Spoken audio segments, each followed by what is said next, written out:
The Guess Who. The Guess Who. The Guess Who with Jacob Gibbs. Sit back, relax, and enjoy. Now let's start the show. The old, what do they call this? The Lucky 8 Ball? I just thought it was called the 8 Ball. Might be called Lucky 8 Ball. I don't know. Dude, like I said, I haven't seen one of those since like 2012. I hadn't seen one in a long time, and I can't remember who bought this thing at like TJ Maxx. But it's like, dang it, they call it something, the 8 Ball. The 8 Ball. Yeah. For people that don't know, this is the 8 Ball. Like you ask me a question, it's like, you need to shake it up. The all-knowing ball. Yeah. Let's see. Will I ever be able to do stand-up comedy? It's going to be real too, dude, because I've done it, yeah. Ask again later. We'll give it an hour. How long you need? Yeah, it's okay. It just doesn't know. I keep talking about the stand-up comedy, but I ain't done. I'm telling you, the podcast is going to take off. Where's it? Is there a comedy club in Birmingham? Yes, I'm going this weekend. Are you really? Yeah, that's where I was going. That's why I was taking this. Okay. Are you going or are you getting up on stage? No, I'm going. Raging Cajun John Morgan's there. He's my wife's family friend for like a while, like a long time. So maybe talk to him. I may be talking to the Stardom owner. There you go. And I'm in. You know what I mean? Maybe like, I only want like 10 minutes. That's all you need. Dude, 10 minutes, it'll... Think so? Yeah, bro. You told me I could beat up Butterbean too, though. Yeah. Oh, shit, I did say that, didn't I? Yes, you did. You told me, I will quote it, quote for quote. I said, he's wanting to make a comeback. You said, you'll ruin that comeback, brother. That's what you said. That's the exact quote you said. Whoops. Hey, man. Can't always be 100% accurate. However, just keep on going. It got touched right there. Has he made the comeback yet? I saw something the other day where he's like, he's showing his progression or whatever, you know.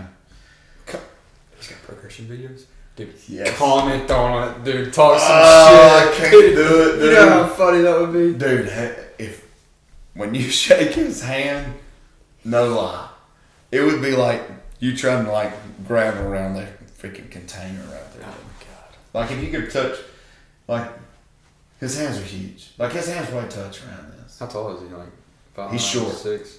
Yeah, he's short. Yeah, he's not very tall. Oh, he's still huge though.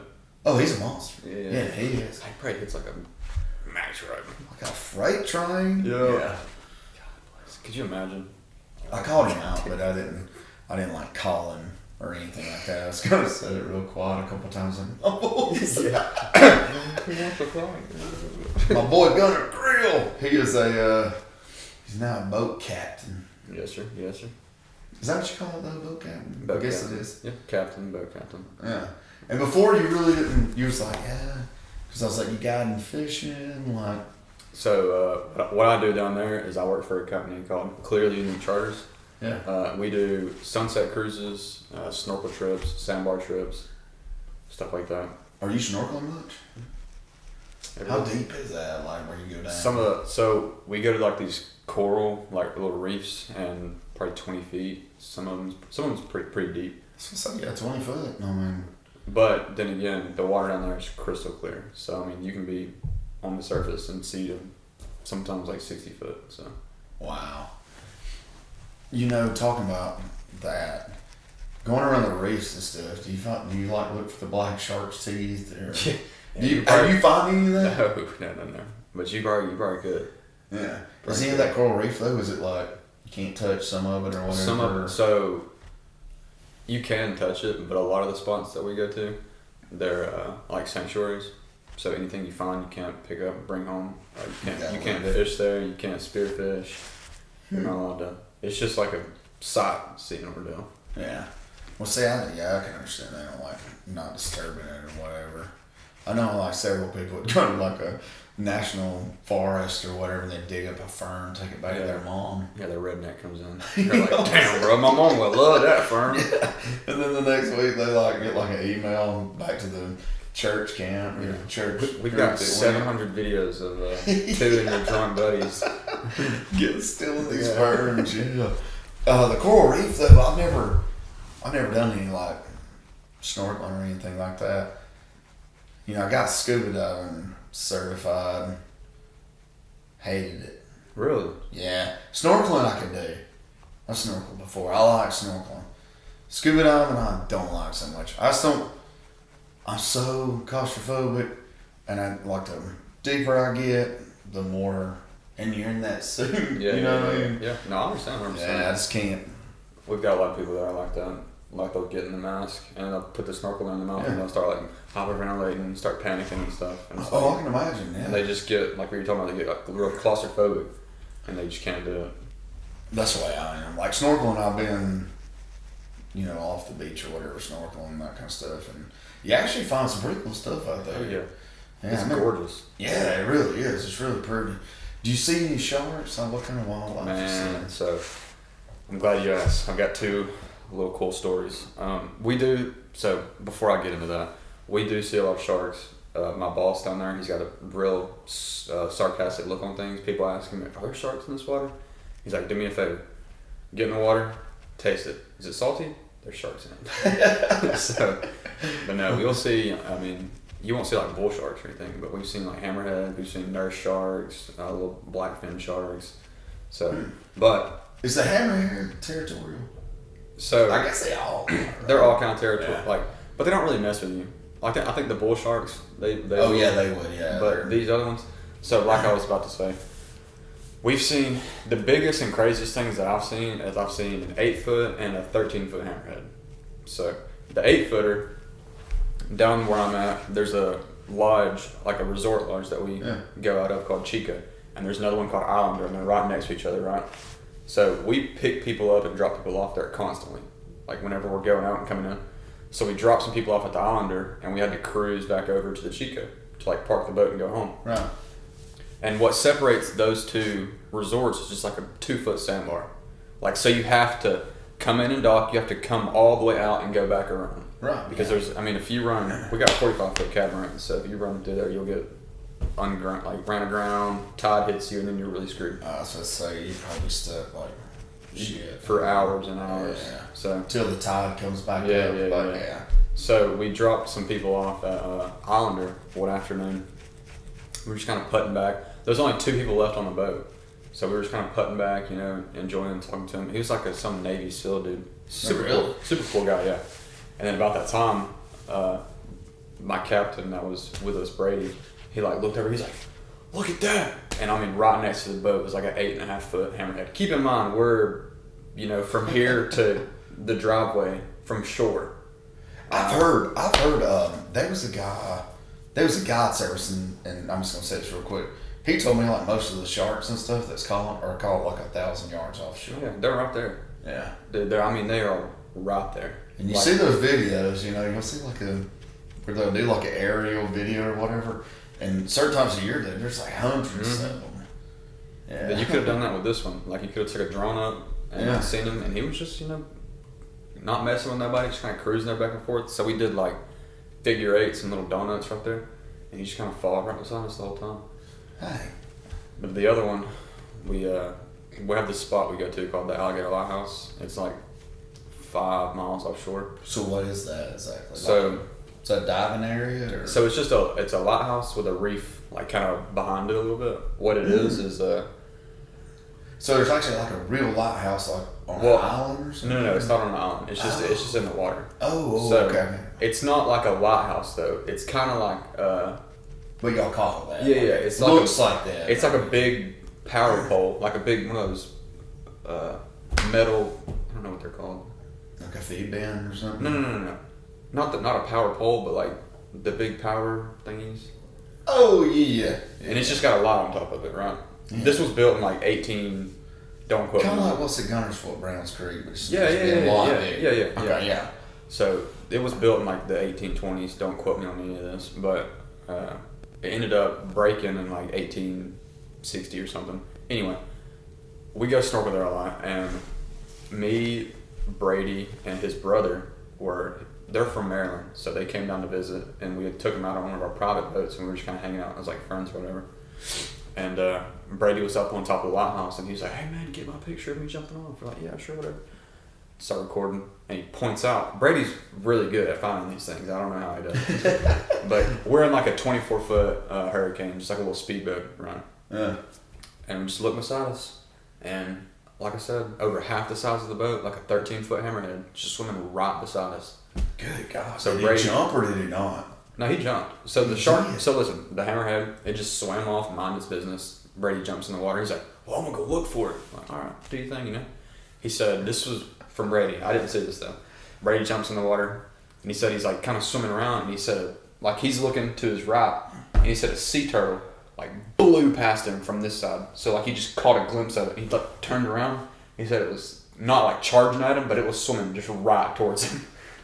Yeah, I do watch like a lot of National Geographic shit. I don't know why I like seeing that kind of stuff, but I have seen sharks like tear up like turtles. Oh yeah, dude, they mess them up for sure. Hell yeah, they do. I like watching that, and I like it whenever, which I don't know, man. I saw one the other day, dude. It kind of pissed me off. But they were like on this guide trip, like a big pontoon, like double deckers or something, and they were like luring those hogs into the water, and then the alligators was getting them. I'm like, you're gonna die a horrible death. You know what I'm saying?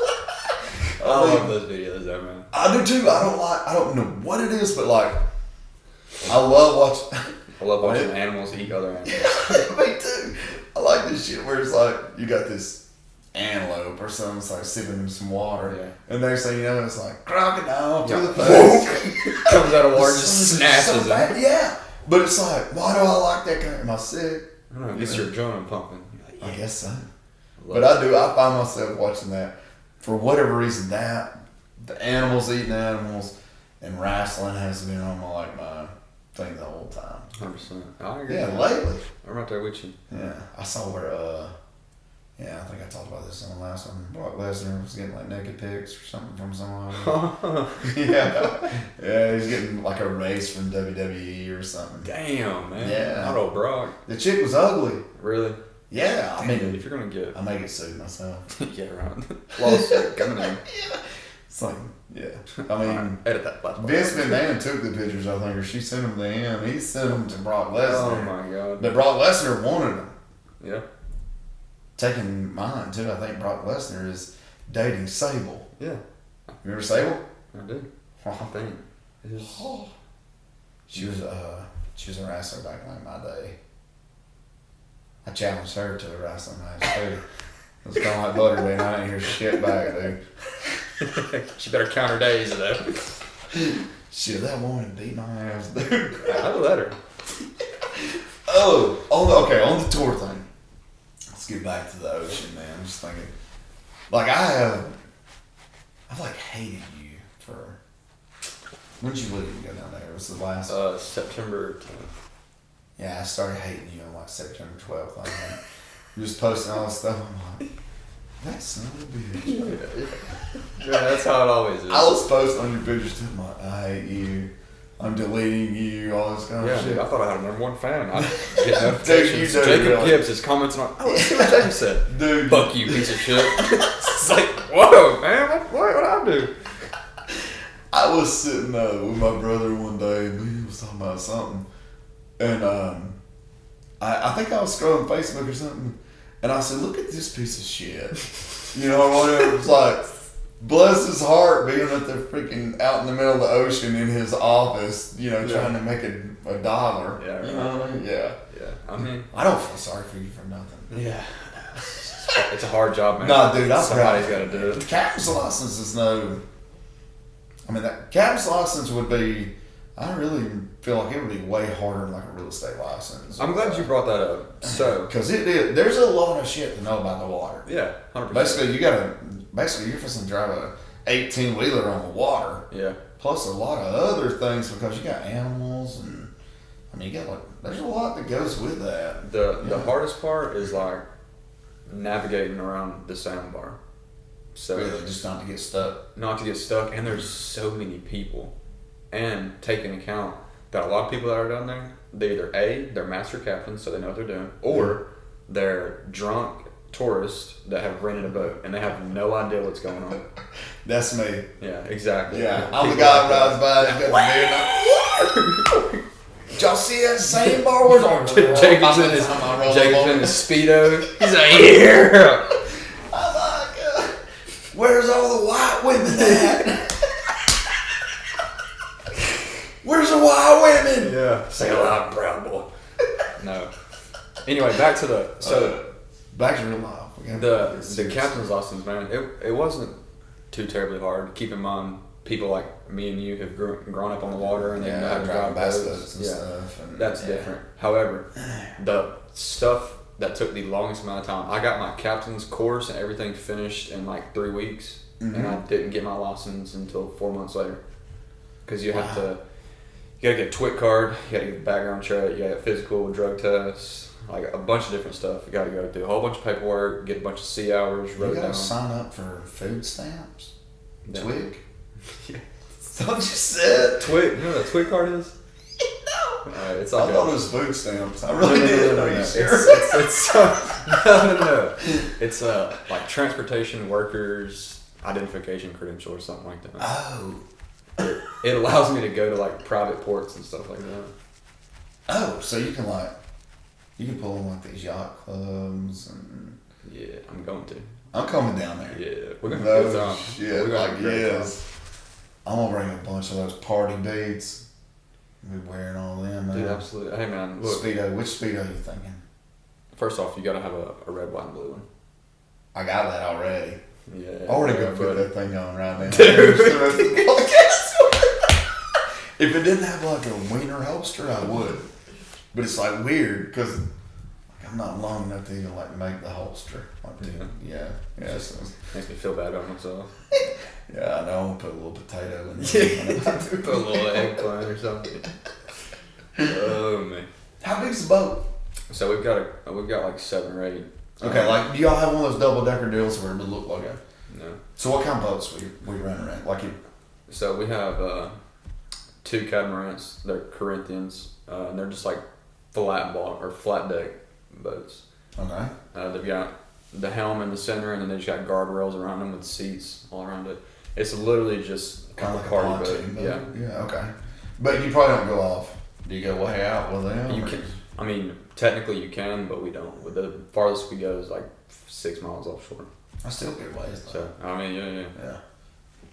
Like if you're standing on the beach and you see like a boat pass like in the distance, I've always wondered like how far is that thing?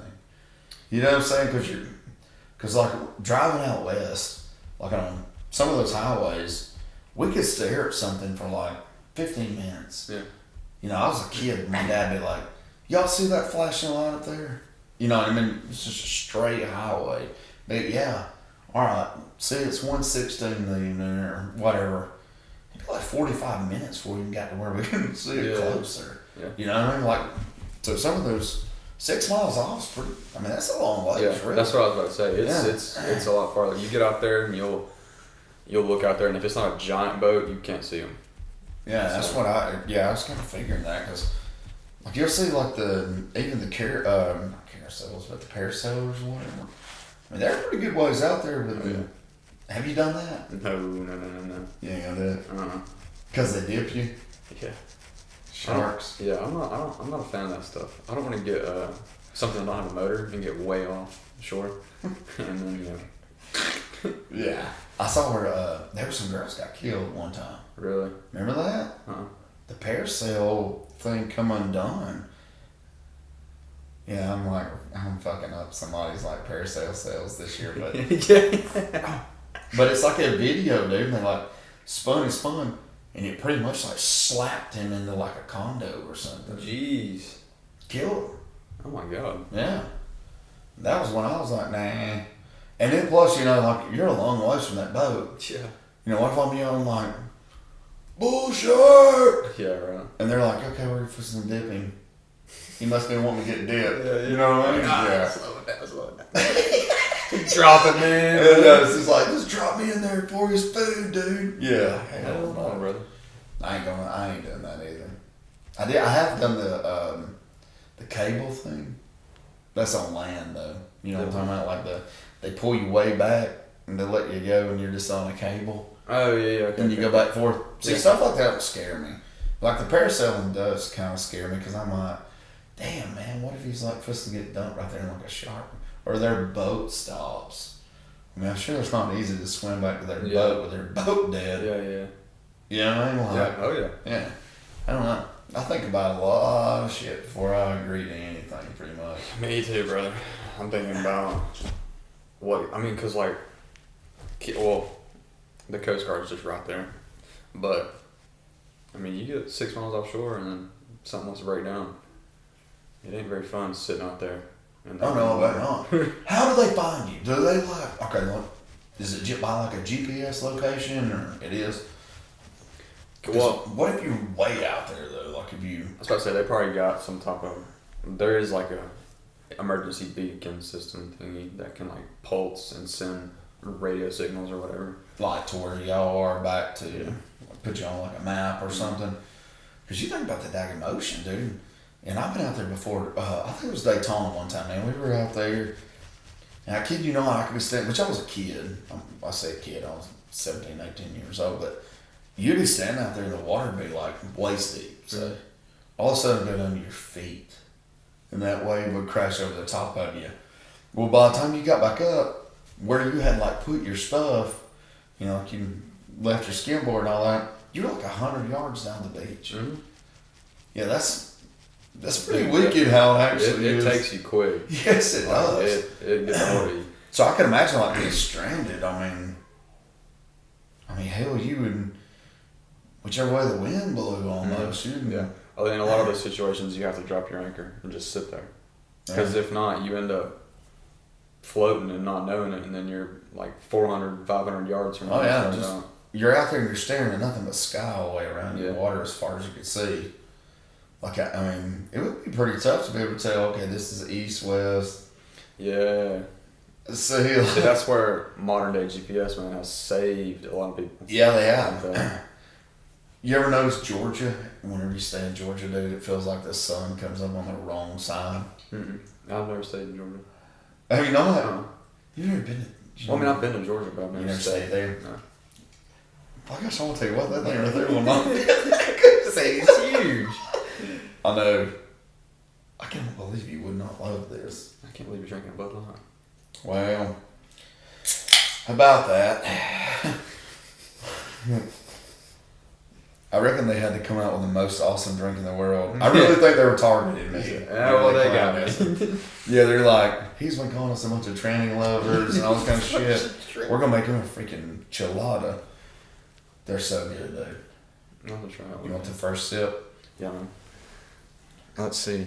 What is it again? I mean, that thing right there is really like crossing state lines and getting a 40.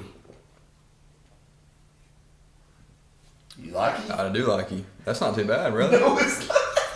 You were, man, downstairs, you were saying, yeah, man, you ever had tomato juice? It's tomato juice. It is. It tastes like I just drank tomato juice. It's good though, ain't it? Yeah. Want one? We can pause this thing, dude. Yeah. Let's pause it. Look, at some point, man, you gotta buy one of them. We're back on it. And pour it over some ice. And get you the spice that seemed like them. I should be sponsored by the Ambassadors, by the way, because I have been so addicted to those things, dude. When did they come out? Not like an alcoholic addicted. I'm just like, I gotta get in. Shaking during the day. Come on, beat my life. Yeah. Like, I gotta have my gelato. Yeah. But they make this stuff called tahine. It's freaking good. Like you sprinkle it on there. It's a spice. Yeah, see, it's got the on the can. Is that? Is my that? That's Clamato. I don't know what that means. Judo Decibel Pear Color. You killed that. You killed that shit. Hernandez would be fucking proud, dude. Right. He's like, oh hell, they're drinking a michelada, man. He's the one that brought me one the other night. Somebody told me the Bud Light ones were no good. And whoever told me that, he's a fucking liar. I am. That's what I was gonna say. Damn liar. Because I've ordered it like from an authentic, like Mexican restaurant, and I've made my own, which I like my own too, honestly. But just because you just keep adding stuff, Yeah, you right. know. Yeah, hell, you might get a little spicy one night, be like, I'll throw a little Tabasco in there. You know what I'm It's talking a fat little Frank's Red Hot. Get a little frisky. Yeah, it's like, yeah, hell yeah, you farting flames next day. But it is good as hell, dude. I'm not kidding you. But it is, I have put some like Tabasco in there. Some people put pepper. Yeah, I mean, like there's all kinds of options to this drink. You heard it here first. Sponsoring Bud Light. Come on, man. Yeah, but a lot of make fun of y'all. Hell, my hair gets longer and I might be y'all's mascot. Yeah, right. Put me on a can. Come on, man. They'll be like, hey, look, how many chiladas a month would it cost for a little swimsuit thing with you? Like, oh man. How many? What's To your tuck number? everything under between the legs, put that bikini bottom on. You ever told me you gotta do the goat? You like, you ever had to do that to the goat? Okay, nigga, what's the number? Have you ever had to do the goat though? You know The what? The goat. What do you mean? That's where like if you and your friends or whatever was like trying to settle an argument, and then you were supposed to like find out the answer, you like tucked your like your balls and stuff in between your legs, and you had to close your legs, and you like bent over and put your hands on the ground, and your friend got to kick you in your balls like while they was like hanging out back there. I'm being serious. No, I've never done Yes, it's called the goat. Man, Yeah. what? Hmm? We grew up in the same town? It hurt too, man. Jesus. Yeah, I know. Jesus Christ. Yeah, that sounds terrible. No, it was awful, dude. How many times you got goated? Several times, man. Yeah, several Take times. away the ones that were just for pleasure. Not many. Yeah. Yeah. Not many at all. What about that? What about some women? Did you have a Valentine? I do not. Stay away from them things, man. What is your problem? They're crazy. And they're expensive as shit. Might as well spend my money on a boat. That is true. They don't argue back. Look, I'll be the married one in our fishing partnership. You be the one that don't get married. You buy the boat and all that Okay. stuff. And, yeah. I'm already ahead of you, brother.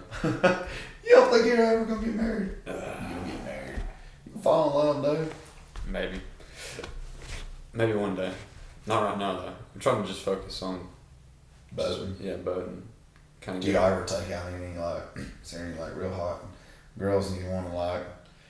You're like, yeah, if you want to, you can like come over here with me. I'm gonna be like snorkeling. Yeah, by we this. can hop on this paddleboard and kind of cruise out there. Do you paddleboard? Yeah. Dude, there's so much you gotta talk about. Skimboard. Mm-hmm. No We just skimboard. hop on paddleboards. It's kind of we don't offer this as a company, but me and the coworkers we take out one of the private boats and we go wakeboarding a lot. Oh, really? Yeah, I'm not as good as old Kane Ward? Gang, but I don't know, dude. He's only won 3 world championships. yeah, just you know? 3. Yeah, he ain't that good. Nah. He's not got really. I mean, I think it's the board. Yeah, right. I think it's that hyperlight board. 100%. Yeah. His kids ain't that good. I thought about getting it out during the ice storm. Try and make one of them double front flips. Dude, we could. 100%. I saw him in the Christmas fair parade, and you talking about a freaking boat, dude. Oh, I don't doubt it. That is a nice boat, and it's like this color. Mm. But it's gorgeous. Oh yeah, it's sexy. That is a sexy boat, dude. I'm not Alright, kidding. that's You. how Like much it's that like might cost. it's nice. Yeah. Oh, that's what I see down there, man. You'll have boats that are Is it hard? $3 million. Oh man, yeah. Well, okay. Let's talk about that. Okay, so we were at Lulu's, I think, last time down at Gulf Shores, Orange Beach, Gulf Shores, blah blah. But you know, all those boats come by or whatever. But those like satellite things that they have on top. So I used to like the Lawrence puck was almost kind of like that, but these things were like a 55-gallon drum, like half of one. Yeah. How much that cost? Dude, there is no telling. I guarantee, man, that's gonna be like thousands of dollars. Easily. Yeah, for a that shit like that, yeah. They got the special radar, and then at the helm, they've got flat screen TVs. So it's ridiculous. And then it like spins, you know, like it's. I mean, it almost looks like they're chasing like a tornado. You know what I'm talking about? Like, it's Storm like, watchers, baby. yeah, people are like, boy, it's a nice boat. And it's like, shit, far. I wonder how much that damn, like, Navionics. Yeah, dude. Damn. Just the electronics on that thing is more than There's no tailings. some bass boats around here. Oh, I guarantee, yeah. Some Bass houses. boats. Yeah. Speak of that, this has been killing me, man. So, I like my sleep. That's why I always turned math down. Because I like sleeping. That's why I never did math.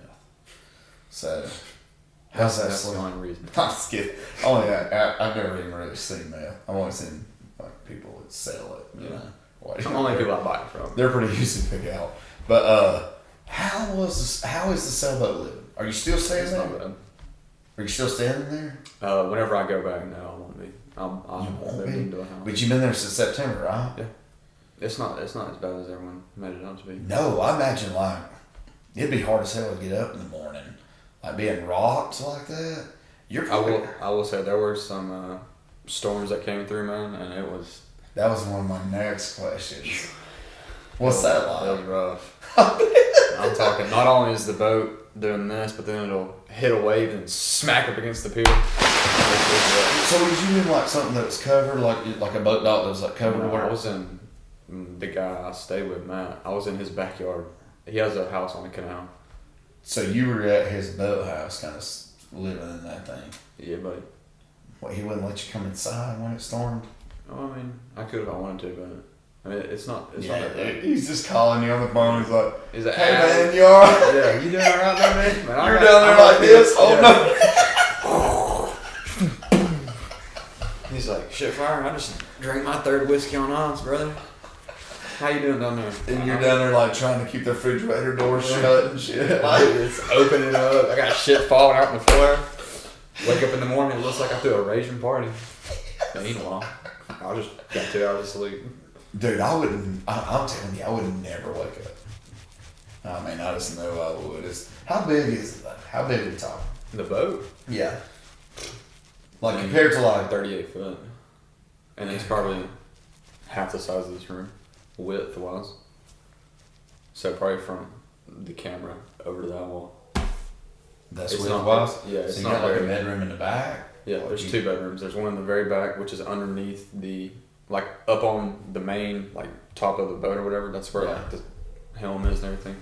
And then, so there's like a bedroom, a bath, kitchen, living room area, and then another bedroom with a bath. Oh wow! So it's like a 2-story almost. Yeah, bro. Got that Dude, I'd have to stay there. rich folk shit. Yeah, I would have to stay there. I'm not gonna kid you. Is it just like, I mean, are you like ready to get like into a house or? Oh yeah. I'm It's ready. like sailboat living, just kind of like man, it'd be nice if I went in there and did that. Like, It was nice for what it was, yeah. It was Yeah. free, so I mean. oh yeah, but I mean, like, you know, like if it was like, okay, you want to go camping, and you can sleep in the tent or whatever, you know, it's like Yeah. that's fun. It's this weekend, but it was like you're on the second week in there. Yeah, You'd you be do like, it every single day for 5 months straight. yeah. Okay.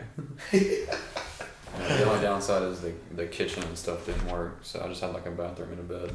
So I'd have to, which he did buy me a Blackstone, and I got to use that. Let me see. Yeah, I saw some of that stuff too. Have you got to do any fishing? Yeah. So I got a buddy down there who works at Worldwide Sportsman. It's the only Bass Pro Shop in the world that's got a dock. Really? And he's got a boat there. He travels back and forth from Michigan 6 months out of the year. Like whenever the lakes freeze over, he'll come down here and guide fish. Oh, so when it gets rough in Michigan, he comes down. Right. Ah. Yeah, which I haven't been like sail fishing or anything like that. But I mean, we'll go catch dinner, catch a bunch of snappers, yellowtail, all that. Is it pretty easy? I mean, is Dude, it it's fairly? every cast. Really? You put a live minnow on, you just flip it out drop there. it down. And Do you have to go out far? No. No, not at all. See, I like to go do like fishing some piers or something like from a boat, but like fishing piers. Yeah. For like snapper or something. Yeah, that's what we do. See, that'd be fun as hell. Dude, it is. It's the ball. All you right. flip a minnow out there, man, and you can. I'd never like me and you bass fishing guys. Like you can kind of feel what's happening down there. That was my complaint with live bait. Like you can never feel what's really going on. Oh yeah, But because you down got a there- heavy leader and all Yeah. that too, don't you? Down there, you can flip it out, and whenever that minnow starts to panic, like he's getting chased by a fish, you can just open that spool and kind of feed it line, and you can feel it like panicking, swimming around, and then let 2 or 3 seconds go by, flip the bell, and just.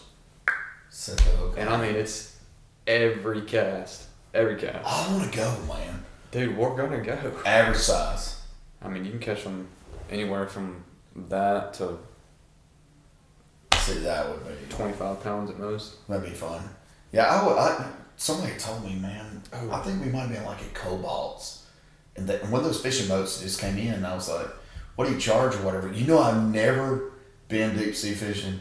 If I came down there and went deep sea fishing with you, like just fished offshore and caught something, that'd be the first fish I've ever caught Yeah, offshore. we'd whack some. Whenever I go back down there, Lance, the guy I was telling you about, we're gonna go tarpon fishing. This is what he caught yesterday. No kidding. Did he pick up that girl too, or just found her on the side of the road. he win the lottery? Yeah, or man. something? I know. Dude, that's huge. That looks kind of like a crappie mouth. Is that paper thin or Yeah, it is. really? So that's a You gotta send me that picture. Go ahead and do it now. For forget. the. I was talking about it on the podcast. I'm gonna put it on there. So I say for those of you who can't see, I showed Jacob a like a 3.5, 4 foot tarpon. Pretty good size. But no, whenever I go back down there, that's whenever their mating season is or whatever. For the tarpon. Yeah, and they get to running, son, and dude, you'll catch them. According to Lance, I've never done this, but you can see them, which is, I hate to get off topic again. Another good thing is like some of the restaurants down there, which actually the Florida Wildlife is actually talking about banning this because all the tarpon go to these restaurants that are on the water and they'll stay there. So once like the giant tarpon that need to be out in the feeding cycle, What like lures them to the restaurant like that? people hand feed them. Oh. So you'll have So they like 6.5 foot, catfish. 7 foot giant tarpon. Like I'm talking 200-pound tarpon. That's interesting, man, because I'm just kind of thinking like tacky jacks, like at Orange Beach or whatever. I mean, like, I could see that. I mean, there's been several boathouses I pull up to, and it's like, how many more damn fish are underneath this Dude, thing? they're You know? everywhere. I mean, they're everywhere. Yeah, we threw some stuff out at Lulu's one time, dude, and it was like catfish, just everywhere. I mean, the good sized ones too, you know. Yeah, they get big, man. I don't know what the catfish down there are eating, which I haven't caught catfish down there, but I've Most been- people catch those right off the bank, or Yeah. right off the shore, or whatever. That blows my mind that catfish are in salt water. Me and you both, yeah. That don't make any sense to me. Well, the stripe that's at Lewis Smith Lake in Coleman, Alabama, are saltwater stripe, right? Are they? I think that's right. Fact check that. I'm gonna fact check it right. You may ask the 8 ball first. Dude, yes. let's ask the 8 ball first, and then let's see if I'm right or not. I think they're like saltwater stripe. Let's see. It says my sources say no.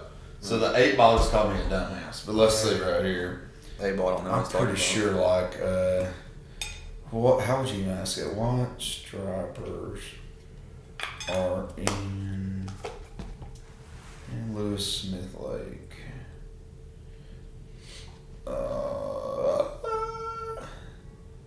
Striped bass were stocked 27 years ago. Girl needs largemouth. Okay, it's taking me a little longer than I thought, but could have swore. I think that's right. Let me just look at. I'm just gonna Google. Can saltwater stripe be in freshwater? I'm pretty sure that's right. I mean, it's the same. It's got to be like how bull sharks can swim and live in freshwater too, though, right? It's not gonna let me look it up. Man, I swear, I thought I was thinking like the strand that was in Smith Lake was like saltwater stripers. If I'm wrong, it's fine. But I don't know. I mean, I know some people it's like, like some 40 pounds. Oh, they get giant. Giant. Warrior. Wasn't it the Warrior River where the guy caught like that? It's the world record. It was like 65 pounds or something. There was like a barge coming, but he didn't have a load, I guess what you would say. You know, like he was coming down the river, and they said this guy was getting pulled around like this flat bottom boat. Yeah, and it ended up being like the world record strike. Lord have mercy. Yeah, because a buddy of mine, he lives at like Dora, and he text messaged me and he said, this is back when I bass fished all the time, you know. He said, this guy has just caught a world record striper that weighs, 65 pounds or whatever, and an $800 flat bottom, and you're running around a $60,000 boat, and you ain't never caught you got anything $20,000 worth of electronics on there. All your rods are like $700. Like your combos are $700. You know what? I was not that fisherman. Don't lie. I'm serious. I will go in there and show you my clip. Honest to God. Like, I had nice bass boats, don't get me wrong, but I never was sewn into this reel's better than that reel. I mean, I was, but I wasn't. Like, it wasn't like I was just going to go to Walmart and buy a Black Max, but this is better than your Rebo. You know what I mean? But like, I wasn't one of those people that spent $1,000 a setup. I just wasn't. Yeah. I don't know. I didn't feel like it was necessary. And that's one thing that pisses me off about my dad so much. He stays in the chicken house, right? And like works all the time. But he'll buy $800 rod and reel combos and let them sit upstairs for years, never get used. And he'll take them out one time. Say, I got some nice setups. Don't get me wrong, but I mean, like, I ain't got anything worth $800. Yeah. I mean, I'm not gonna shit you. Like, as far as a rod and reel combo or whatever. Yeah. No. There was something else I was about to say about that. Oh, one of the most expensive rods I ever bought. I was throwing a jig on it, right? Mm-hmm. We're bass fishing. Me and him, by God, we bass fishing on damn Gunnersville right now. And I didn't want people to think we're out deep sea fishing or whatever, but we're at Gunnersville, like, not me and you, but somebody else, and I'm fishing like this little brush pile or whatever. It's back when fishing at Gunnersville was really weird. Like, it was like, I remember one time I was cussing the lake, I was cussing everything, blah, blah, blah, and got drifted over almost in one of those barge peelers, the big tile things. Yeah. And I'll never forget, I was like kind of floating towards that thing, but I was retying a bunch of shit. I just went through my rods and just cut the lines, changing baits. And I got over close to that barge thing, and I threw out, and I stuck one, I caught it, and I'm like, hey, that's all right there. And I threw it there again. I got hung up, it broke a Kistler rod. This expensive one. Yeah. So I sit down on the front deck, and I'm like, this is about right. This just fits a damn day, blah, blah. You can't catch a fish up here, so fish, I'm just bitching like everybody else does. So I just start popping, for whatever reason, I start popping the eyes, the little ceramic things out of the eyes. And I'm taking that little bitty rod tip and I'm just flinging those things out in the water, okay? And I finally got done venting, and I was just like, you know what? And I unscrewed that reel, cut the line, I was rear-backing through that damn rod in the woods. What was left of it? I done broke it and everything else. I swear to God, I get home, I call a buddy of mine, I'm like, hey, can you give me another one of those Kistler rods? Why happened that one I sold you a while back? I was like, yeah, it broke today. I was having one of my moments, man. I broke the shit out of this thing. I threw the eyes in it, blah, blah. He's like, all you need is the handle and the serial number. Oh, shit. And I said, for what? He said, well, you can send it back in. I don't think you got to pay nothing but shipping. So, hold on, man. Let me go back on the lake. I knew like they wasn't going. I just knew because when I chunked that thing, I just remember it landing right on the bank was a rod, but the smaller piece that should have hit kind of up in the woods. Yeah. And I'm like, some bitch down at the dam right now is fishing for catfish. and he's gonna hook that rod, take it to the tackle shop, and be like, "Hey, I broke this rod." Yeah. They're gonna be like, "Hey, that's a $400 rod." Where'd you get that? We'll mail you a new one. You know what address? But yeah, I was like, "Yeah, I mean, dude, that has topped my day." Like, I mean, it has. Oh golly. That was one of those days where I very seldom ever had like a serious meltdown like fishing. But that was one of those days. Dude, I've been there, done that, man. I remember I was throwing I had this rod that I bought, or I say I bought, my dad bought from Justin Lucas. Yeah. It was like a 7.3 Veracity, I think it was. It was an Abbey rod. Veritas and Veracity, yeah, those are good It rods. was the red one. I think it was a Veracity. It is, yeah. Veritas was the wild ones. Yeah. Yeah, those are badass Yeah, I rods love for the it. money, too. I I've got some of them in there, I'm quite sure. I took the Southern Carolina rig, and I've always been told, like, man, sometimes just the way that weight is and how awkward it is to throw, it's like sometimes you'll rear back and cast it, it'll snap your rod in half. I've always been told that. See, I like it. I hate it. But no, anyway, I did that. I went to rear back and That's cast going to that be rod, meltdown number 2. and it snapped. And let me tell you, brother, you could have been on the. I was out in Browns fishing some humps. You could have been on the causeway and heard me. I was raising hell. It's basically like that rod got shot with a bullet. Yeah. Yeah. And it'll just shatter, splinter it. Like, it's not like snapping one. Like it's. I did exactly what you did. I just cut the line, took the reel off, and went to town. I was like, nope. This ain't it. This ain't happening. Put the spot lock on, do like a 5-minute tantrum. Oh, yeah. I mean, there's been times. It's funny, most of the time when I had a tantrum like that, it wasn't over missing a big fish or getting one close to the boat. I've had several meltdowns like that where I really think I would have won like a VFL, like if I had got that fish. But, well, actually, I say several. Yeah, several, 3 out of every how many events I fished. So that's, that's probably about right. But, dude, I'll never forget, I was out Seabold throwing Carolina rig. And I got hung up a couple times or whatever, So I just took the weights and stuff and just put them in my pocket, Man, I'll never forget, dude. I had this lady from wherever she was from, was my co-angler.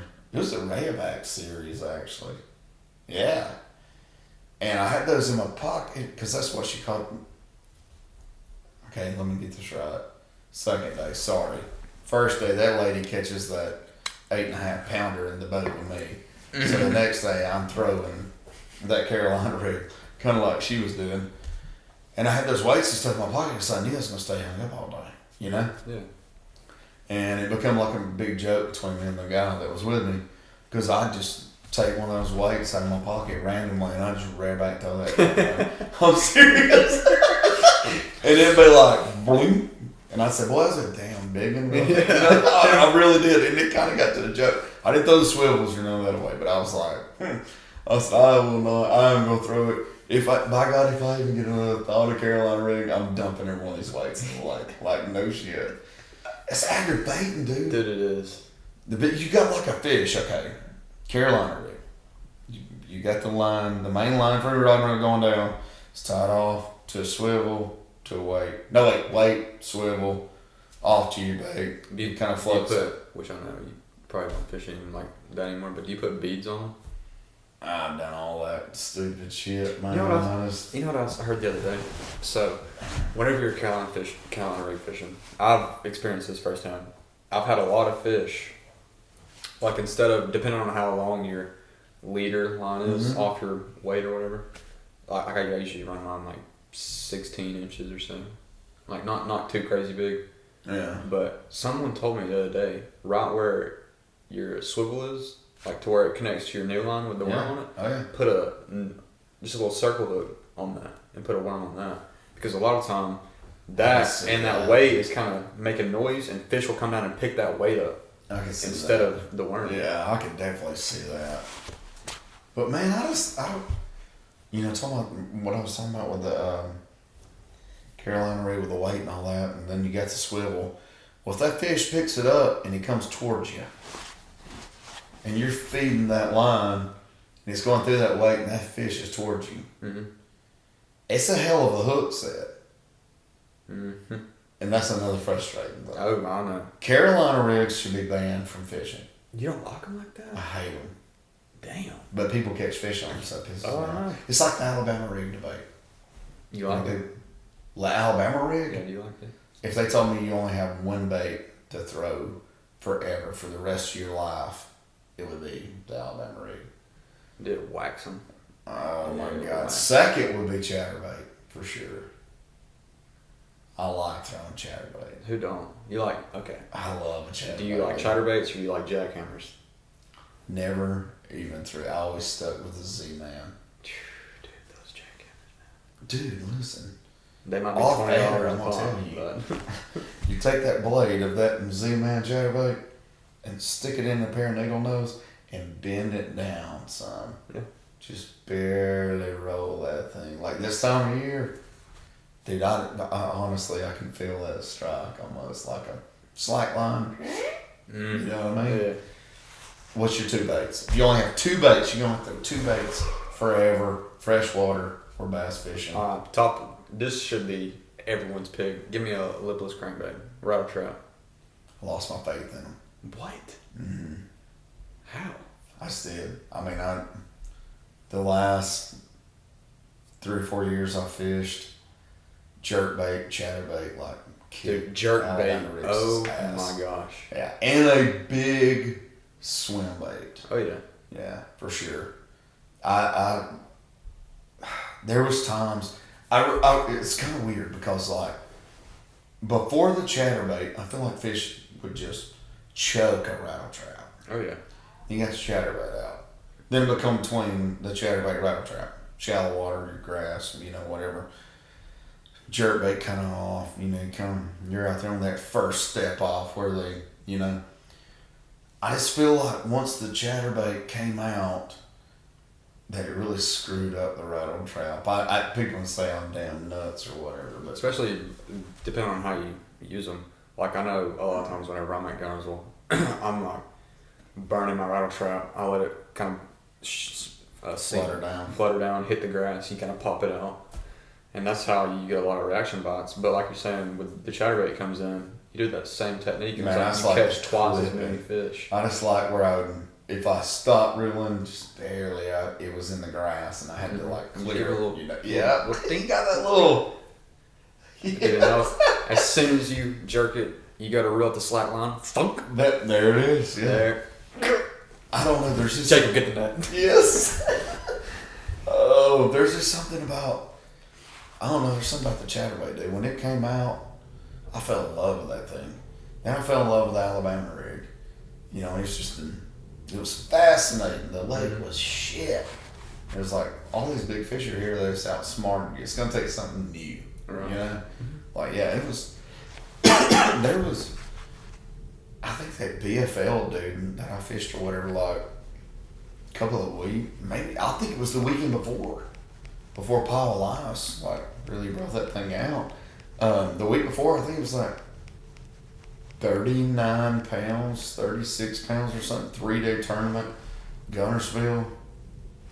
And then Paul Elias comes out, drops like 28 pounds the first day. Mm-hmm. I was like, what is the dude throwing? Sounds Dynamite? up right. Yeah. Yeah, it's like, I'll never forget, my phone started ringing off the hook. And I'm like, what is it? They're like, hey man, you always like digging with shit. You need to get you some wire, try to make an Alabama rig. I said, what are you talking about? They said, you haven't seen the Paul Elias deal today? No.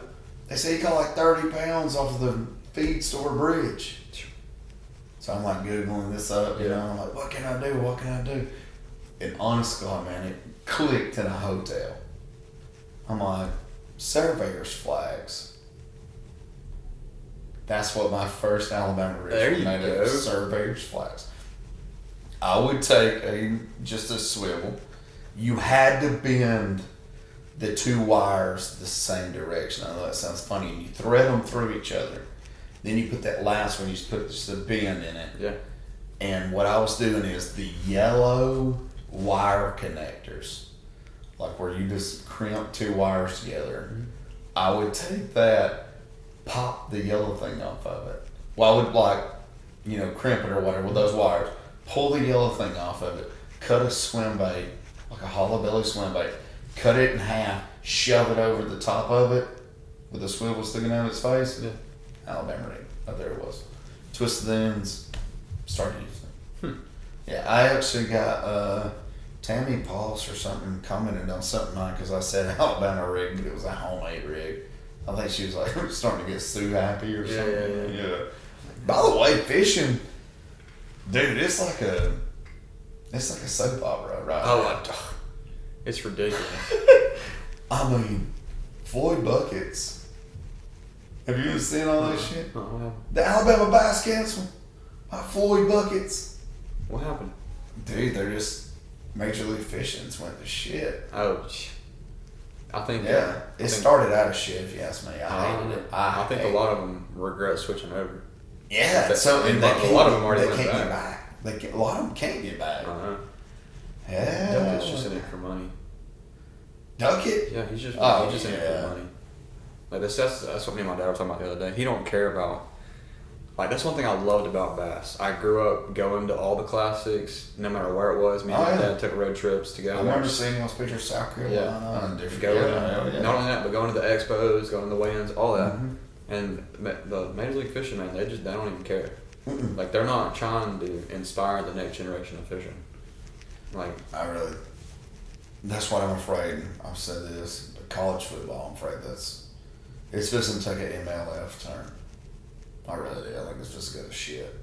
When people don't want to start playing bowl games and all that. You know what I'm saying? That shit's stupid. Yeah, Florida State, they got beat by 94. 135 after, we deserve to be in the playoffs. All right, well, 20 of your players opt out, and then 20 of Georgia's players opt out, and you still got beat by 60. Yeah. So, terrible. Yeah. That one was that made me so happy, though. I got a bunch of friends down in Key West that are huge Florida State fans. Key West just sounds beautiful. It is, man. It's gorgeous. I wouldn't trade it for the world, man. That's awesome, dude. I'm loving it. No women though. You didn't buy nobody Valentine or nothing. Heck no, man. I spent Valentine's Day up here. I ain't messing with these Alabama hoes, man. My dad used to tell me to break up with them for Valentine's. I always took that advice. Smart man. Yeah. Well, if you break up with them 2 weeks before Christmas, just kind of keep talking to them or whatever to after Valentine's, then you get back together. Yeah. Unless their birthday falls in March or something, then you just carry on. Then you go away in a couple months, man. Oh shit. Played my cards right. Yeah. Buy any gifts. So the women though, whenever I said that earlier about snorkeling, taking them out snorkeling, say that. Dude, there are some of the finest women I've ever seen in my life. Bathing suits are getting smaller too. I ain't complaining. I ain't complaining, bro. I got the hardest job in the world, man. I gotta sit there and watch them. Do you ever just jump in the water though and you're like, I don't have to. Hey, let me show you this pretty part of this reef, or you ever do anything? Off air. Yeah, right. I know you do. How many people y'all carry out though? 20, 30? 20 an hour. I mean, we'll do 4. So y'all are just right back and forth. Just. Yeah, we have a trip at 10 o'clock, and we have one at 12 o'clock, and then we have one at 2, and then we have one at 4:30 for sunset. So the sunset one, you still snorkel? No, the sunset one is just a boost cruise. Just ride around. Yeah. Ride around and watch the sun go down. That's what I'm interested in right there. Dude, it's so nice. That's where a lot of my pictures come from too, though. You're just cruising around on the boat. Those pictures too, man. What's the temperature been like? Let's just say you're down there right now. I can check. I'll say it's 67, which is. So it's cold down there? Yeah, for down there, it's pretty chilly. That's actually 72. And 72. What's the high tomorrow? Let's see what it is. Because hell, that's almost like what high tomorrow is 74. And it stays between 74 to 73 for the next couple of weeks. But water temps are around the same. So how hot does it get in the summer? Just not like here, probably. I said the last summer they had, it was actually a record-breaking high. They had 103 degree summers. Broke you in, and it bleached a lot of the coral reefs. like 97% of it got bleached. What's that mean? Like it So suntanned it almost? Well, Just kind of yeah, pulled pretty much. So it's like the coral itself is like red, purple, whatever color, you know. But it like bleached it, turned it white, and killed it because it was so hot. What do they do about that? You can't do anything. It just comes back eventually? I mean, it takes years and years. Damn, I ain't never. I mean, that's pretty neat thinking about that because what are you saying? Like 15 foot deep, probably 20 foot deep. Dang, man. Which is, yeah, that's another thing. The reefs that are in like 35 plus are unfazed, but if they were in 20 to surface, they got hit hard. See, like the coral reefs too. Like you'll see, like it's got like a purple cluster. It's got like it almost looks like it's glowing. Like if you're watching it on like National, is it like that in real life? Some of them, yeah, but that's more in the deeper water, yeah. So the deeper water, you get like the more colorful stuff, I guess. Yeah. You know, like I was watching a video or something one day, like of the octopus, how he can like change colors to like match all that or whatever. I'm like, that's really almost like a lightning bug. You know, lightning bugs to me are fascinating. You like lightning bugs? I mean, it's just kind of neat to me. It's like, this thing's got literally lights up like a freaking light. Yeah, that is wild to think about. An animal, a bug. Yeah. I mean, it's really neat to think about. Yeah, I used to catch those when I was a kid. Go to catch campgrounds, put them in a little jar. Mm-hmm. Did you shake him up and kill him? You sorry bastard. I'm a piece of shit, man.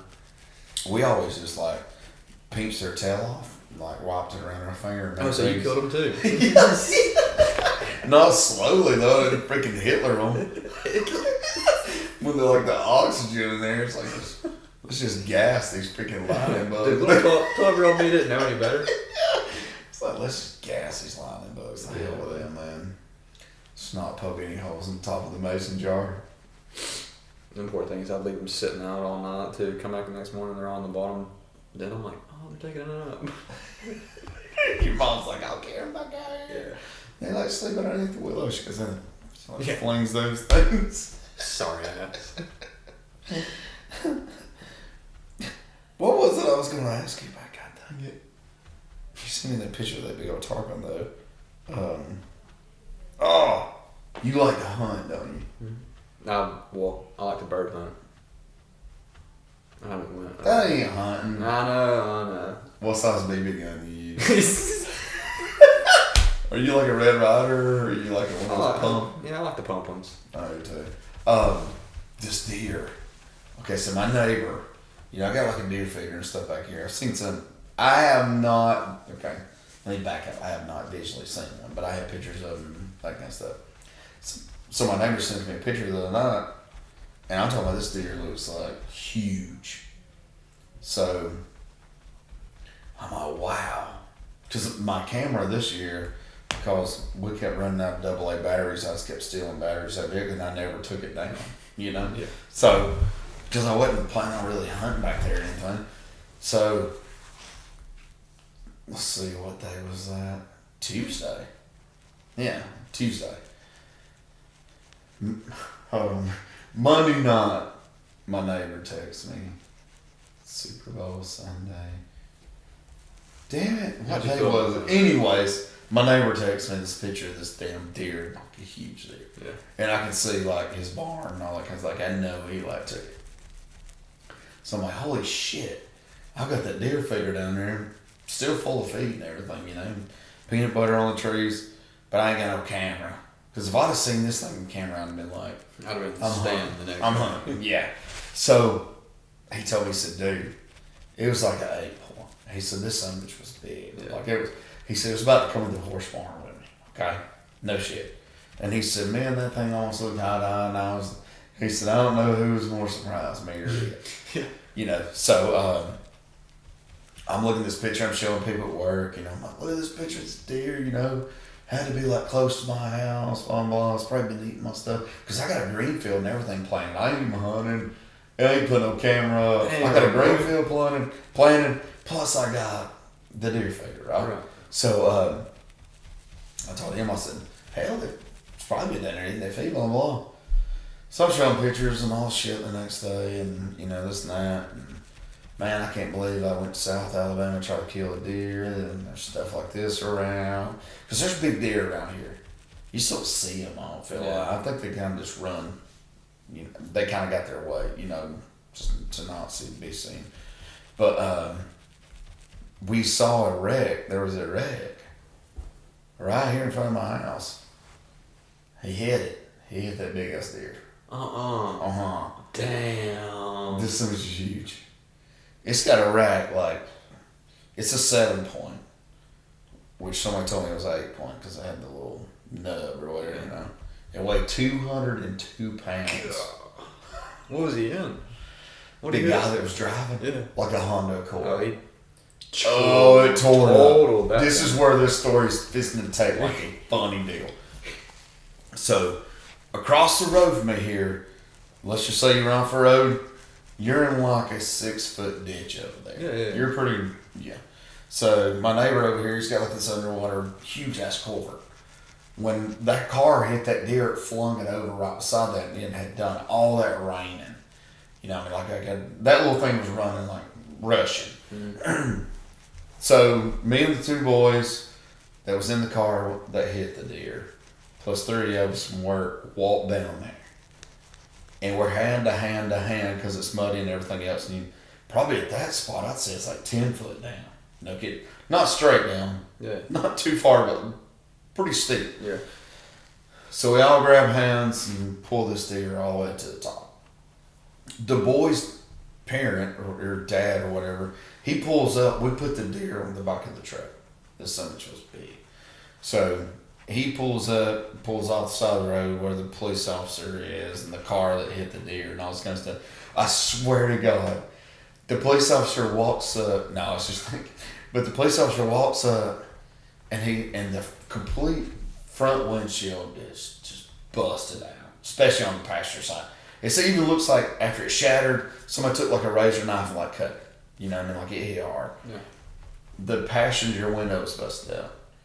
So the police officer walks up, he's like, I got a couple of questions for whoever's riding in the passenger seat.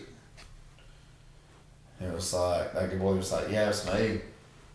He said, do you not have any glass on you? He said, well, I did have. There's glass on the damn seat. The floorboard's glass, cup holders are glass. Yeah. Like, the whole car's glass. Like the damn inside of it. And the boy that was driving, he said, look, it's not even I only have liability insurance. So it's not going to pay anyway. Mm-hmm. We're just waiting on so-and-so to get here and they got a trailer, we're going to pull the car up on it and just go home or whatever. And he was like, well, I just don't understand how that passenger side window got busted out. And that boy was like, hell, I don't either. It was like everything happened so fast. There was even a car in front of them that turned around and came back. She saw the deer jump the fence, come across the ditch, and she said it was like she's seen it. And she said by the time she looked up in her mirror, the car behind her hit it. But you had an officer, let's investigate this deer death. Yeah. Like asking questions like it was an investigation. He's probably had the spotlight on it. It was like, how'd the passenger window get broken out? It's like this deer is fucking taller than this car is wide. So first off, they hit the car and then wrapped around it. But the lady even said, she said it kind of jumped right at their car, which means he smashed the damn passenger side, and his head would have went around and hit the window. Yeah. So I even said, well, there's even antler or something in the window. And there was a piece of antler bone, where the window would roll up. Yeah. I was like, well, that window would have never been up with that in there, whatever. He's like, I still just don't see how that passenger window got broken. And it was like, is this Reno 911? Yeah, why are you taking your job so seriously? Come on, just tell me. Is there hidden cameras around here? Yeah. You know what I mean? Come on. It was really funny though. It's like, you would have thought like he hit somebody. And they were even saying my insurance ain't gonna cover. There's the deer on the back of this truck. We were all leaned up, like looking at the deer when the police pulled up. When that got pulled up. Man. He's just... Is that not strange? Yeah, he's just looking for something to... I thought it was very strange. Yeah. What the fuck are you Yeah, looking why you care so much? Deer lives matter. That's why. It's like there's a deer on my... You've never seen a car hit a deer, like the aftermath or Yeah, nothing. exactly. You know? Yeah. People, man, I swear. Nobody's got their nose in someone else's business trying to make something out of nothing. Oh, yeah. I mean, it was crazy. Yeah, I mean, it was like a... Hold on a minute. Like, is he going to go to jail because he hit this deer? Sir, I'm going to have to ask you to step back here. I got a few questions for you. Have you known... How long have you known that buck? Yeah. So, is this on purpose? Did you hit that deer on purpose? Yeah, swerved straight in my lane. Yeah. When it jumped in my windshield. That one boy that was in the passenger seat too, he was like, oh. He's like, to be honest with you, sir, I don't really know what happened. Like, all of a sudden it was just like glass breaking, brakes, and then we pull into the door shop. Yeah. You know, like it was, yeah, and that guy was like, yeah, I just don't understand. I don't believe it, man. I don't believe it. Officer, what do you think happened? So let's go back to the crime scene. Yeah. We'll show you where we drug the body out. Yeah. You know, yeah. But it was really like dude was just picking at something or whatever. People, man. God. Mm-hmm. Always fucking something. Always. Let's see if we're gonna get married in the next 2 years. Oh my God. Super 8 ball. Please lie.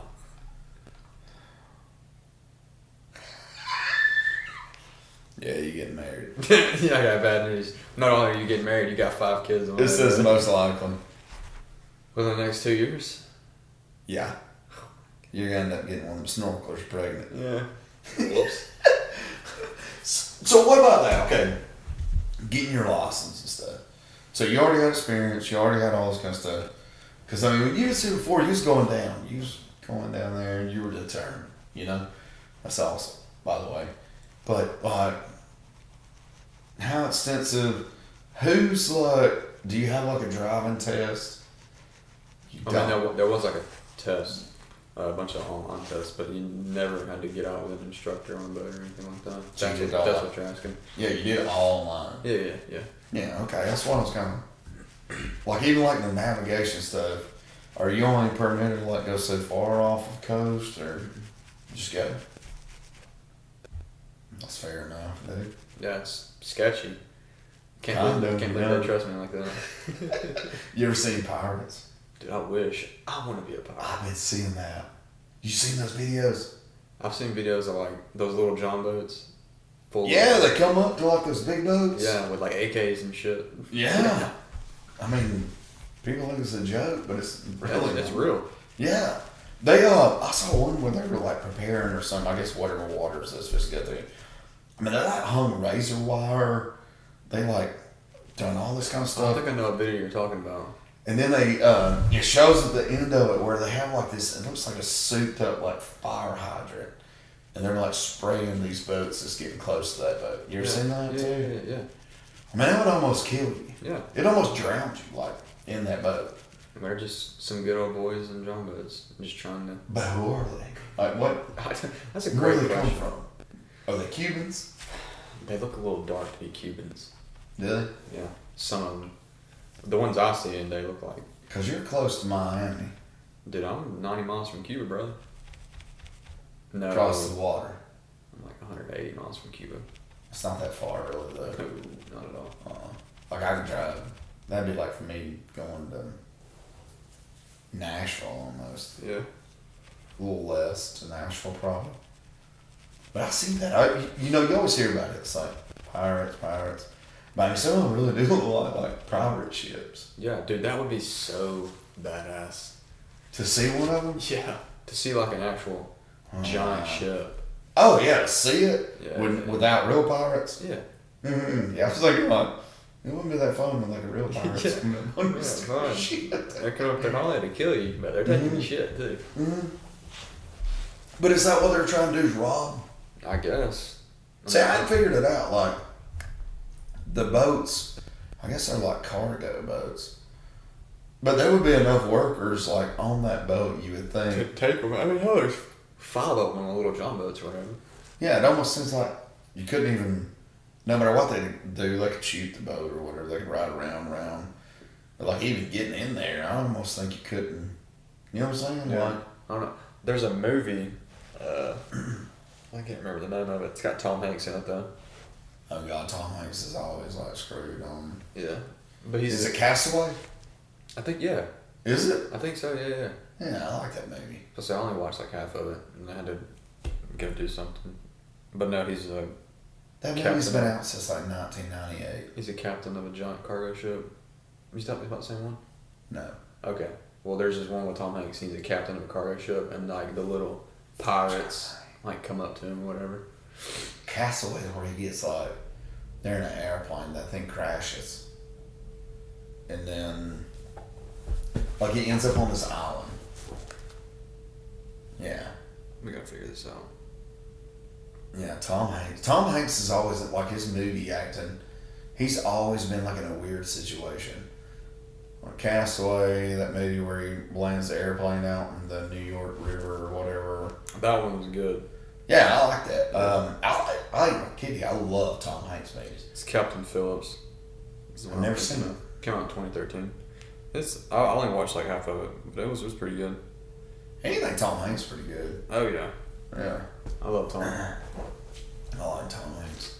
Okay, so I heard this actually on another podcast, and I can't remember which one it was. Okay, say you're in an airplane, and you're like flying, and then all of a sudden just the plane goes down, right? Mm-hmm. And it's like you're the only person that lives. There's like 13 other people or something. Could you eat the other people? Without Could? a shadow of a doubt. Huh? Without a shadow of a doubt, yeah.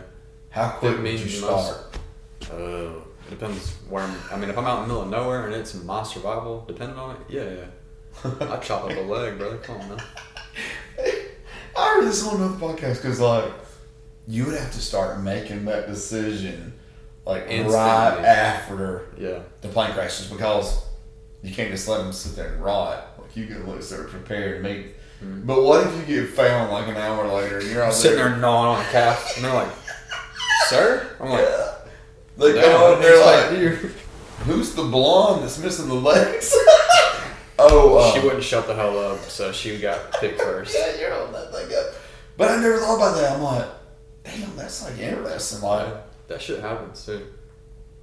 yeah, what's that movie, Alive? That movie's from a long time ago. I don't even remember exactly. I think they eat each other in that one. But it's kind of the same deal, but I can't remember. I think it's a plane crash. They had to go back in, like, start eating people or whatever. I wonder if it's good. That'd be tough. I think human beings Not the good. meat. I'm talking about, like, it just be tough. Like, let's just say me and you and two more friends, we both know.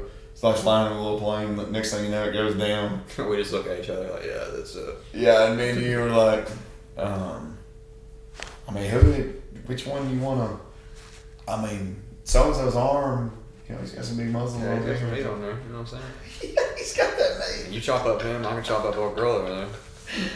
What kind of women you like? You like big women, middle women? Nah, Are you a big women dude? not big, but I'd rather have meat on their bones, yeah. You know, one that feels Just in around? case, some shit like that was to happen, Exactly in right. the world Yeah. that comes around, I gotta take my wife out, and she got... Because you might can eat an ass cheek or something Yeah. off of her and survive. She survived it. Yeah, she'd get away. That is true. We were talking about it. One guy was like, I don't know, started kind of blaming off, like actors or whatever. Dude, you would really date like the women you'd have to take care of, like, like the I'll donate her 37 cents a day. Like, she should be on a commercial. You know what I'm talking about? Yeah. Because I'm like, they show me these pictures. I'm like, oh, nah, brother, no, too big. I'll pass on that one. Dude, I just don't. That's too big. So they're like, you like the more 37 cents a day went. I was like, yeah, sure. I guess that's fine. I've never heard that. Yeah. That's great. Yeah, you know how like they'll show like the starving kids or whatever. Yeah. For 37 cents a day, you can sponsor a child. Yeah, We how will come they send can you a eat for 37 t-shirt. cents a day, but I can't? That's what I want to know. We'll send you a t-shirt. You also get a letter from. You know what I'm like? Yes. It's like For an extra 5 cents a month, they'll also get a blanket. It's got that Sarah McLachlan song. Yeah. Sings, "On the arms of the angel." I mean, that can make anything sad. Yeah. It can be like a porno. That song plays. It hits me in the so heart. sad. Shit. That's so sad. Get my wallet, daddy. I'll go and get some money. Yeah. Hey, what size shirt you wear? Hey, buddy, what size shirt you wear? Yeah. Hell yeah. What size shirt you wear? That's funny as hell. Okay, here's a serious question though. Going back to eating people. I'll answer all shit. So end of the world happens. It's just you, your kids, and your wife. The end of the world? Yeah. Which one are you eating first?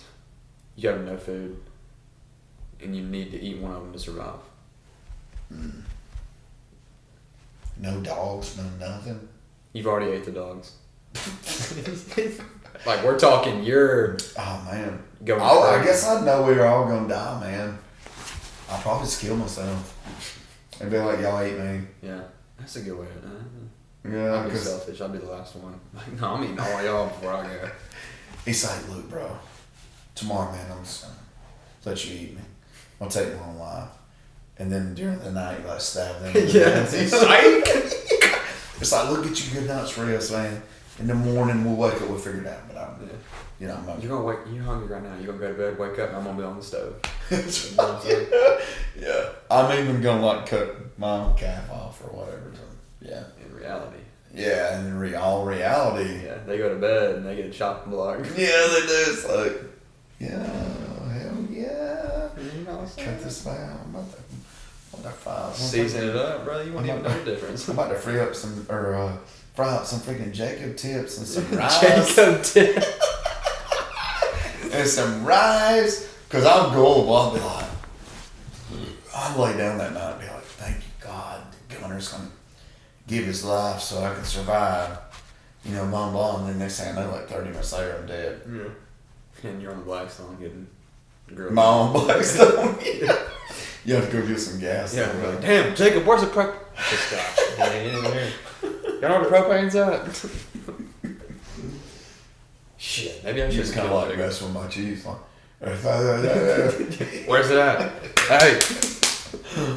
I think you've grown since I've seen you too. I think you're taller. Probably. I know I put on a few pounds. Have you? Yeah, I went down there at like 130. I came back. I was like 145. Do you drive the boat the whole time? On the small ones, on our private ones, yeah. But on our big boats, no. You don't? Just a bait. Okay. Man, there's so many questions I got about. How long does it take before you can like spin that son of a bitch and throw that bastard in reverse without ever even stopping it and back that thing in and somebody like catches it and throws the ropes on? So Do y'all do that? Yeah, we're pretty good at it. That's impressive. Yeah. I mean, that really is like a, dang, I wish I could do that. Yeah, I will say the captain that I work with, Brady, he's 26 and he's phenomenal. Like he's a damn good boat driver. That's impressive. I mean, that really is. So Like, he put me right on the damn pier, and I just gotta reach out there and grab it, and y'all tied or you got like a loop? I'll be tied. Yeah. That's more cool. Yeah, that loop shit's for pussies. Yeah, no, that's what I was kind of thinking. I thought, I'm going to go out and go rope an animal on a damn log. You know what I mean? Yeah. God, you're out in Key West. Be a man. Be a man. Okay, there's another thing. God dang, my mind's like all over the world. Sorry, y'all. Okay, somebody said to me one time they were getting paid unreal money to scrape these things out off from underneath boats. You know, like barnacles or whatever? Yeah. Yeah. Is that true? Mm-hmm. Because that son of a bitch lied to me about everything besides that, I think. I was trying to see if he... We have a guy. Which They say the sharks like really are attracted to those. maybe. I think They it's might. still lying. I'm trying to He's catch full him of lying. shit. Yeah, that's what I was thinking. Yeah, he's full of shit. Who is this, Adam? No, it's Skyler. Well, Skyler, I hadn't seen him in a long time, but he told me he had just jogged out the beach one time and he was scraping these fucking like little, almost oyster kind of Little deals. barnacle things, yeah. Yeah, off the bottom of the boat. It's like the most dangerous job at the beach, and horn-toed fish or whatever. Like, you know what I'm He's doing? full of shit. Okay. Yeah, I knew it. No, we have sometimes we'll take our boats out of the water and we'll scrape them, but sometimes we'll hire a guy. He'll come down with like a scuba tank. You just and get in the he'll water go and do get it. under the water and do it. Yeah. Is that dangerous? Not that I know of. I don't know. I mean, it could be. But they're worth something, right? Yeah.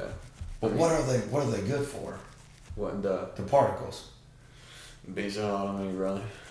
People eat them. Like, I don't think so, because a lot of it's just like nasty algae. And yeah, see that's. They probably scrape it off, so it's just kind of like a cleaning deal or something. Which I know it probably doesn't affect instantly, but I know you get a higher top speed and more fuel efficient because it's not. It'd be rough on that, Yeah. wouldn't it? Yeah. I didn't think about that. But I mean, like, is that from like parking on the ground or no? Or they just like get on there? Like, that makes sense? Like, where the hell do they come from? When you park the boat, like on the I guess shore? whenever it's just sitting in the well, not necessarily on the shore, whenever it's just sitting in the water for so long. I guess it's kind of like algae. Obviously, gets built up over time in general, but then you have like particles of oysters, clams. You got old coral coming floating by. And it just like connects to the algae that's on the boat, and it kind of grows its own thing. Do you have many oysters or whatever like this on the boat? And there's a couple, but I mean it's not. No, I ain't. Because a lot of them are stuck to the bridge pillars too. Yeah. You eat them? I haven't. No, You don't eat oysters? never had them. No, A raw oyster? can't say I have, brother. Good God Almighty. I know. I like 3 of them. I drowned it with so much shit, like I don't even taste the oyster. And I take about 2 bites and I swallow it. I'm not sure if I like them either. Like I don't know of anybody. This is a damn good thing right here. I have never seen anybody just order raw oysters and eat them. Yeah, that sounds disgusting. It's a weird. It's almost like And I aren't they almost like, eat them just to say I eat them. yeah, aren't they like But- super slimy too and shit like that? Yeah, it's like swallowing a huge loogie. Is it like an egg yolk kind of?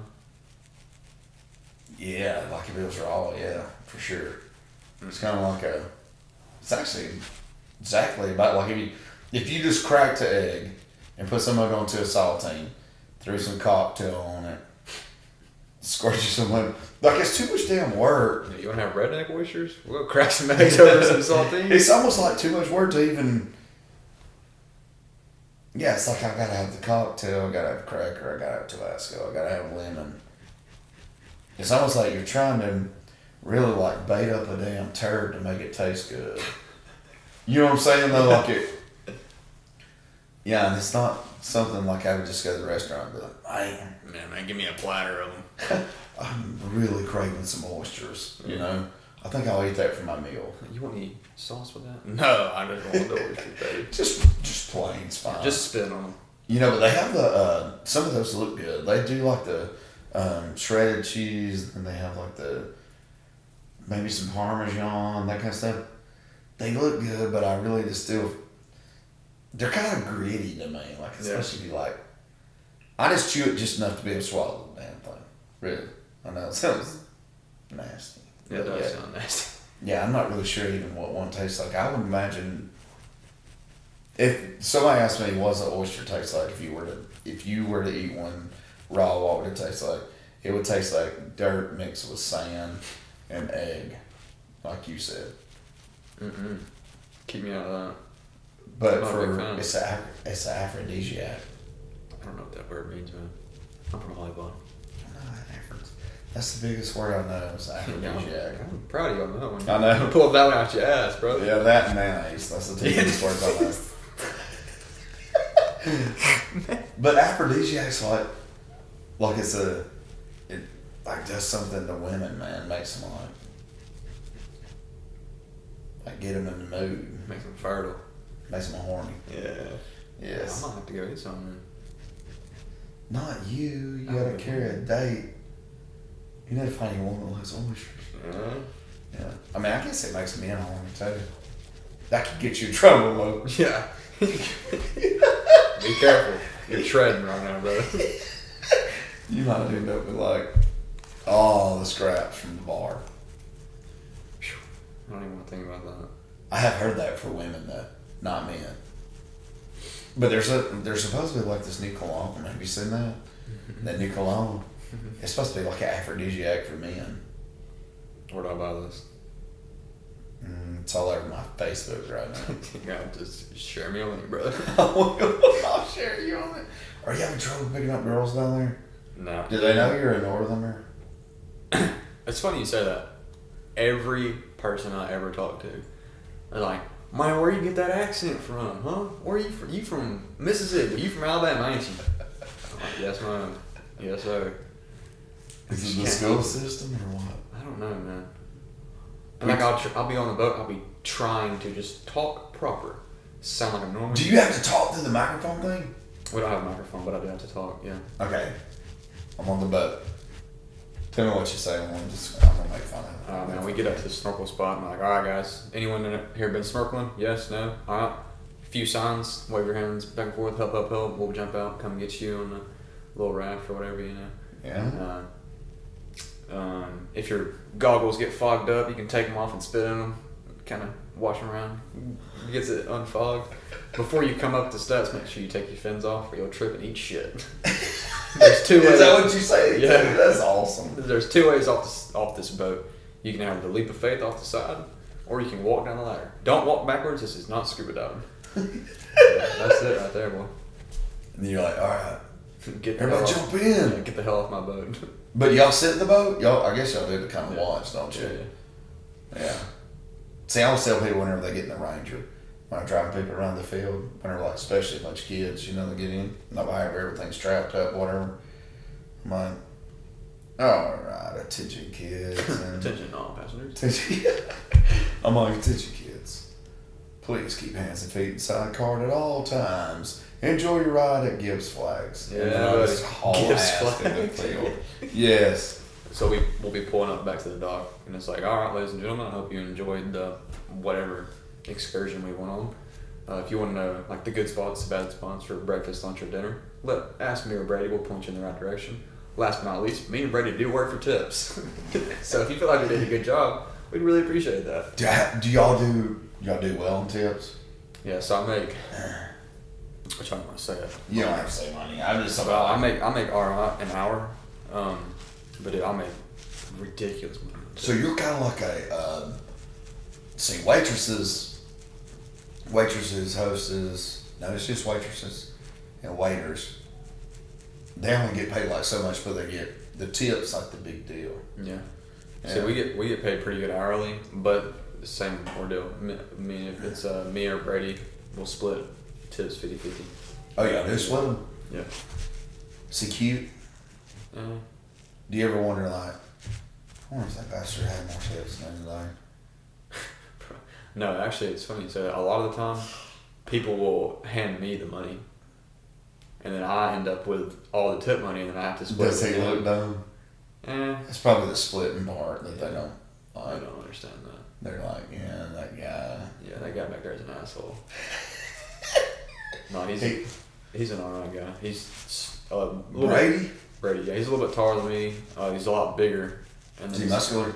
Yeah, and he's got long, keys hair. Are you growing yours out? I'm thinking about it. Kim just cut mine the other day though, so Grow it out, dude. kind of short. Dude, go all the way. I'm supposed to get my shit so thick, dude. Yeah, he still got the I'll one. be able to hide stuff in there like the TV remote and stuff like. Hide your palm balls. Yeah, my palm malls, my pale nails. Yes. Dude, I'm glad you came back. Are you ever gonna come back though? Yeah, for sure. The other day, like I was really thinking, like, all I'm gonna get from this fucker for now, it's postcards or some bullshit, seashell with my name on it or something. I'll call you every now and then. No, I'm gonna see. The thing is it's amazing on there, but I mean, you know, I'm addicted to bass fishing. Mm-hmm. Like I'm addicted to it, and if there was any way I could come back up here and start like fish and stuff. It don't have to be guiding. Dude, the only thing is, man, I just feel like everywhere you turn around, it's like there's a guide, there's a pro, I don't know. Somebody else will be They're better. definitely a dime a dozen. Yeah. Somebody else will be. And you know, like, I used to post, like, people, like, Ryan Salzman, for instance. I was like Ryan, you know? So, I actually had a trip with him one time, a long time ago, on some schooling fish that I could not catch. And me and him, neither one could, but I don't think you could through a dynamite stick and they'd kill them damn things. Like, they were so zeroed in. That was at Wilson, like, they were so zeroed in. But, like, man, there's so many and they're all good. You know what I mean? Yeah. Like, honestly, which one would you like? Like, you think you like lake fishing guiding better or offshore? Like deep sea fishing? Well, the only thing deep sea fishing is like with regular guide fishing on the lake, there is prep work, but 9 times out of 10 it's just get my rods ready, ice down the cooler, meet me at the boat ramp at daylight. Is that at the lakes? Yeah, at the lakes. Down there, it's like, all right, rods ready, coolers, you gotta have food because we're going fucking 3 hours offshore, you know. Right, yeah. You have to either catch bait, you have to go buy bait, and then you have to get live bait, and then dead bait, and then this, that, and then someone has to flay the bait, and all this other. So there's a lot more to it than just, oh, hey, buddy, you want to get out here and go fishing? Yeah. You know? But see, I just, from tournament fishing and stuff and practicing and all this kind of stuff, I just feel like I've had way more like just days where it was like 1 or 2 here or there. And then it was like, I don't know. When you're talking about like you can just throw that thing out and you catch something. Mm. You know, like Gunnersville, unless you're brown fishing, you can't do that. Like crankbait season or something like that. You Unless get you're like on a 30-minute ridiculous window or something. Yeah, you know and you get that 30-minute window. Yeah, and then it's over for 3 hours or whatever. But like, I want to go down. I want to go deep sea fishing. We got to do that. We got to go. I'm gonna try to figure out something there. I can come there and stay like a Thursday through like a Monday or something. Absolutely. I would, man. I would love to, because I've never been deep sea fishing. So we just went off the damn shore and I fished a little bit. It'd be like, I wouldn't deep sea You can turn around and see the shore, but I'm gonna drop the anchor right here. All right, Jacob, don't look that way. Look this way. Yeah. Do y'all ever do that though, where just you and your buddies just run out there and go fishing? Yeah, that's what I like to do. Yeah, that's what I like to do. I like to go do that, come back, clean them. You ever do any overnight, by the way? You don't? I don't know. Yeah, but go out, like, just go fishing, catch some fish, come back, skin them. I was talking to a old boy down there before I left. That's what he does. Like, he'll get up, get everything prepped, and he'll leave at like 2 o'clock in the afternoon. Like, go 100 miles offshore. And he's got one of those nice, huge, giant boats that's got like an indoor cabin or whatever. Got that big old satellite. Yeah, and you can fish. Yeah. He'll fish at night and then anchor off, sleep, wake up. So he's at the spot on sunrise. So he gets the morning bite, then the rest of the afternoon. But he's doing that on his own? He's not. Oh, he brings people out there too. Oh, see, I think that would be pretty cool, man, just to be able to. Yeah, taking a 2-day guide trip. Yeah. Yeah, and he like cooks for them. So they cook what you catch pretty much. Yeah, so, like limits, you would just be like, okay, if y'all want some snapper, like right now, like a little appetizer or whatever, you could do that. Well, I mean, you don't need to tell that, but I'm thinking like you could like go out. Okay, I know you caught it. But yeah, that's what a lot of them do. They're like, all right, the limits. I don't know what the limit is, but let's just say the limit's 10 a person. But if you cook them right there, it's different, right? Is that right or no? I don't know. Seems like I heard somebody tell me one time about if you go and stay like the overnight deal, you're only allowed to come back to shore something with like just the amount of fillets or whatever per person for the limits. But you can cook out there, like you can actually cook it and not get in trouble. I may be totally wrong on that. I do like that idea though. Yeah, because you could just go out there, you're sitting out there in the middle of freaking nowhere, and You know, whack some, cook them, eat them, throw the carcasses away, and then you're done. back Yeah. at 0. Mm-hmm. Yeah. I like that. It seems like somebody told me that, dude. I cannot remember who it was. Because they were like, yeah, we go on like this 2-day trip where we actually like stay out and we cook what we catch and blah, blah. But the only thing that scares me about that kind of stuff is getting seasick, dude. Yeah, I've never. You have not at all. Never in my life. So I could probably handle it because I fish like some rough water. I mean, hell, you go up to as far, which I don't know, it might get different whenever you're in 60 plus miles offshore, but it's like, I mean, have you ever been to New York, fish like Lake Erie or anything like that? Nah. The roughest like I've ever been on was Wheeler. No lie. I was in that thing where I didn't even know if I was going to be able to cross it again. But I went to Lake Cumberland one time up in Kentucky, and it was like that for a day or two. yeah, I think a lot of like Kentucky Lake or Lake Erie, they say Lake Erie is like an ocean. Like it's just like. Yeah, dude, I've seen videos of some bitches coming out and trolling and everything comes out of the water and they smack them. Yeah, the waves, they say the waves crash like the shore is like an ocean because it's so wide open. But I've never fished anything up north, and I've never been deep sea fishing. So if I go, I'm going with you. Oh, we'll go. Yeah. You can go ahead and plan that out. I need to figure out something on that, dude, because I really would like to come in there. Like maybe this fall or something, just fly down, say like 3 days or something. What we'll do is fall time will be good because that's our slow season. So I can take a week off or whatever of work, Yeah. and we can just go home. See, my deal would be like maybe like 4 days, 3 nights or something. Like that would be fun to me, dude. That'd be more of like deer hunting or anything. I wouldn't even, honest to God, we could go fishing off the shore. I wouldn't even give a damn. We could go out on a pier or whatever and just fish. I would like to just fish. Could you imagine getting charged $700 and then you get in the boat and they turn it on, cruise out there? Fish by the pier. Yeah. Dude, stop. All right, here's the spot, guys. Wait a second. The hardest thing to catch in here, fish here, folks, is not snag other lines. Yeah. Let's go through those things out. You done much pier fishing? Mm-hmm. People say it's a blast, dude. It is. I went once. I'm kind of getting interested in like, because I'm more of like a vacation style fisherman now. You know what I mean? Like it's like my fire's completely out. I don't like tournament fishing and that shit. Like I don't like to just go out and catch like a giant grouper or something. One of those Goliath groupers. Oh, funny story about that actually. I went out. Those things are so big. Yeah, I caught like a 50 pounder and it was tagged. What'd you get out of that? It was a t-shirt. It wasn't nothing special. You got screwed on. Yeah, I know. I was about to say. I got it up there and the dude I was with, he's like, oh shit, look at this, got a tag on it. Took a picture of it, sent it into the thing. They're like, congratulations. What size shirt do you wear? That sounds like something you'd win off my show. Be like, hey, you like orange koozies? Yeah, right? I might have a keychain. Yeah. Yes. You want a visor? But a freaking tight fish in the ocean. Yeah, that blew my mind. That's big. I Yeah. mean, that's big time. That's not just. I've caught a couple of like, I got pictures of like, but they were small bass. They had the tag, like the $5 tag.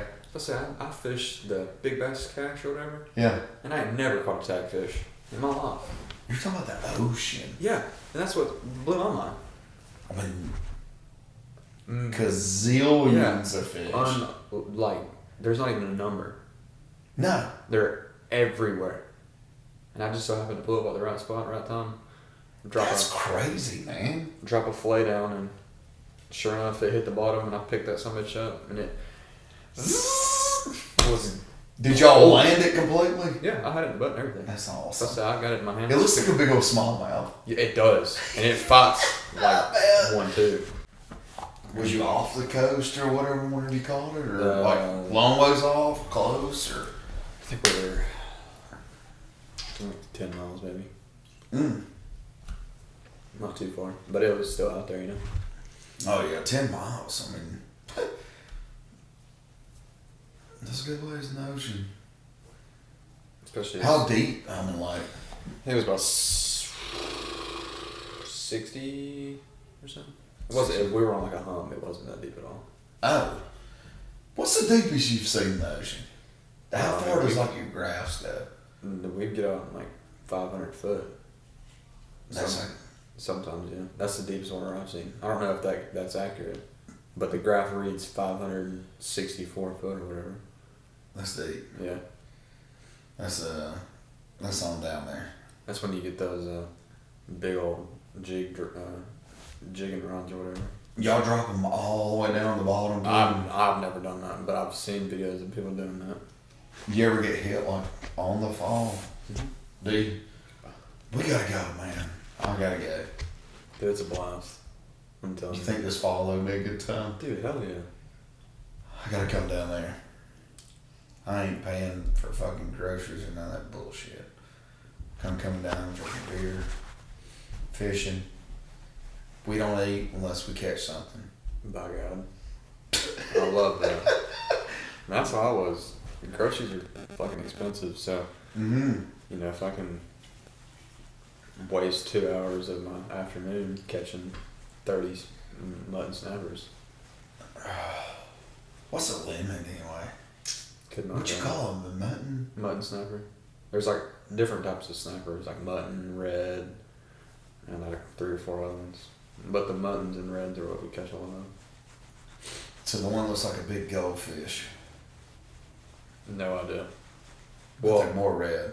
yeah, red snapper, I guess you'd call that. I don't know. Goldfish? What are they called? They do. No. What's the... Red snapper looks like a big ass goldfish. It does. What's the goldfish called though? Something with the sea, right? A koi fish. Right? See, you know way more than I do. Well, no, because Koi fish. people's grandmas used to have like koi ponds in their backyards and shit.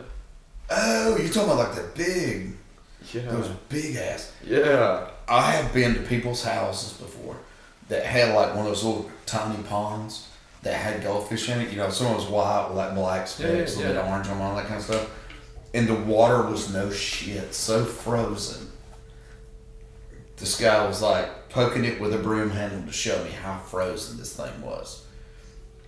It only looked like where that fish was like at and able to fan was the only thing it was not frozen. Yeah.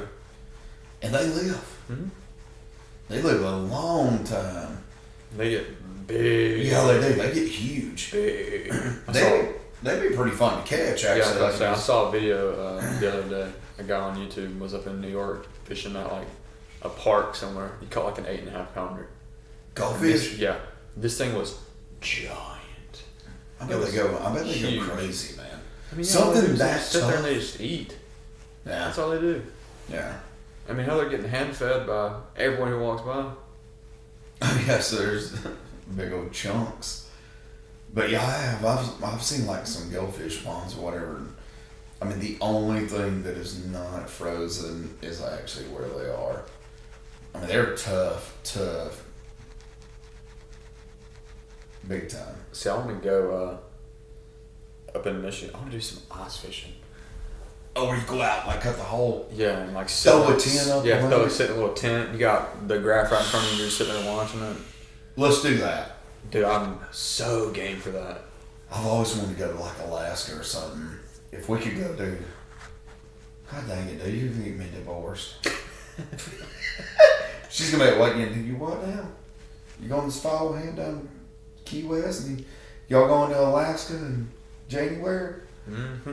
Best I believe see it. that. I just really think that would be so much fun because they take like a lot of those they'll cut the hole or whatever, and they put them up like a tent thing over. They might even have a fire. I don't even understand how Most the of them hell got that heaters works. and shit. Yeah. How the hell does that work? That's a great question. On ice. But they'll like take branches and stuff, like shove it around the hole just to keep it from freezing. I don't know if like the cypress, they look like cedar tree limbs. Yes. But that would be fun. Yeah, did they pull up like 30+ inch like northern pikes or whatever? Mm-hmm. Yeah, big fish. Big, and they're just down there sitting there. Can you imagine They're so like cold. trying to pull it through that hole? Dude, I mean, you've got to get him lined up. Yeah. That's what I was saying. I saw a video the other day of a kid, like probably your boy's age, out there with his dad, and he caught like a 36-incher, and he had to, like get it flipped up and then wiggle it. Where it'll come through, Yeah. Because some of that looks like it's like 2 foot thick or whatever. I see where they like drill them sometimes, and then I reckon like on, I know this is gonna sound funny, but I'm not trying to be funny right now. But like on Frozen, the movie, where they actually sell that ice. Some of those people look like they have the saws like that. They like actually cut out a big spot, but I think it like tries to freeze back or whatever. Like the bigger the spot, you can't really maintain like control it or whatever. But that would be fun, dude. That really would be fun. But I wonder if you like go and stay in the cabin or not, or if you like. I mean, you'd have to sleep where it's cold as hell. But would they just walk you up here and be like, okay, here's a cabin up here, we'll get a fire going, get I imagine it's something like on the lake. Then you got. Well, I don't know. We need to check into that. Yeah. That's pretty interesting because that's the kind of fishing I want to do now. I want to do I want to go deep sea fishing. I want to go around like the bay. I want to try to catch shit like around stuff and whatnot. And hell, something like that ice fishing. I got a buddy too, man. They got a boathouse. They bury brush around all the time at Garnsville. And they're like in the prime spot there towards the dam. They go in there, they put their here's their crappie fishing. I'm like, man, do you know how much fun that'd be just sitting there? It would almost be like deer hunting, but you're fishing. Yeah. That would be a blast, dude. I want to get. That's one thing I wanted. Well, I'm not gonna get to do it, but I wanted to do it before I left. Is go out with some of my god buddies out there and get set up with their live scope and just sit on a brush pile somewhere and watch a school of crappie and just dink. I ain't got to see it. I've seen some videos of live scope stuff, but I have not got to see it. I'll say I got a old boy. His name's Justin Moody. I used to work with him at Garnsville Tackle and Outdoor, and that's what he does. He like god fishes. He's a huge bass fisherman, but for some reason he got dialed in on the live scope and crappie fishing. Like he got dialed in on it, and he hates it. He hates it, but he's good at it. He's good at it. And he makes a lot of money taking people out doing it. I guarantee you, a crappie guide that can actually go put somebody on like a solid 30-something slabs, man. Yeah. Yeah. I know of several people that have went. They catch their limit. They go home, clean those. They come back at night, catch another Do limit. it again. Yeah, dude. I tell you what, dude. Crappie is probably some of the best fish I've ever had in my life. Oh, it's delicious. What if you went to a restaurant? Let's just say you go to this badass restaurant down in Key West or whatever, and you walk in there and they got like blackened crappie. I'll take your entire stock. You order it, don't you? Yeah, hell yeah. They're so clean, but it's so. I mean, that's the best fish there is. It's crappie. If you take brim, we took brim one time. We took bass. We were just dock fishing. We were just wanting to grill something. Well, it turns out that night we didn't end up grilling it, so we had it in a Ziploc bag in the refrigerator. Mm-hmm. We added some Dales in there and stuff for this brim and bass. We had some Dales, a little bit of teriyaki. I think it might have been some soy sauce maybe. We threw like some pepper. We're just playing. We know somebody will eat it. Mm-hmm. We grilled it the next day, and I shit you not, dude, it was so good. It was like a fishy steak. Mm. They said it was brim. Yeah, I mean, they were on the bed. Never had brim. Bluegill? Mm-hmm. Never had it. You haven't? Bluegill's good. Really? I would say next to crappie, that's probably like the next best thing, really. Because catfish is kind of,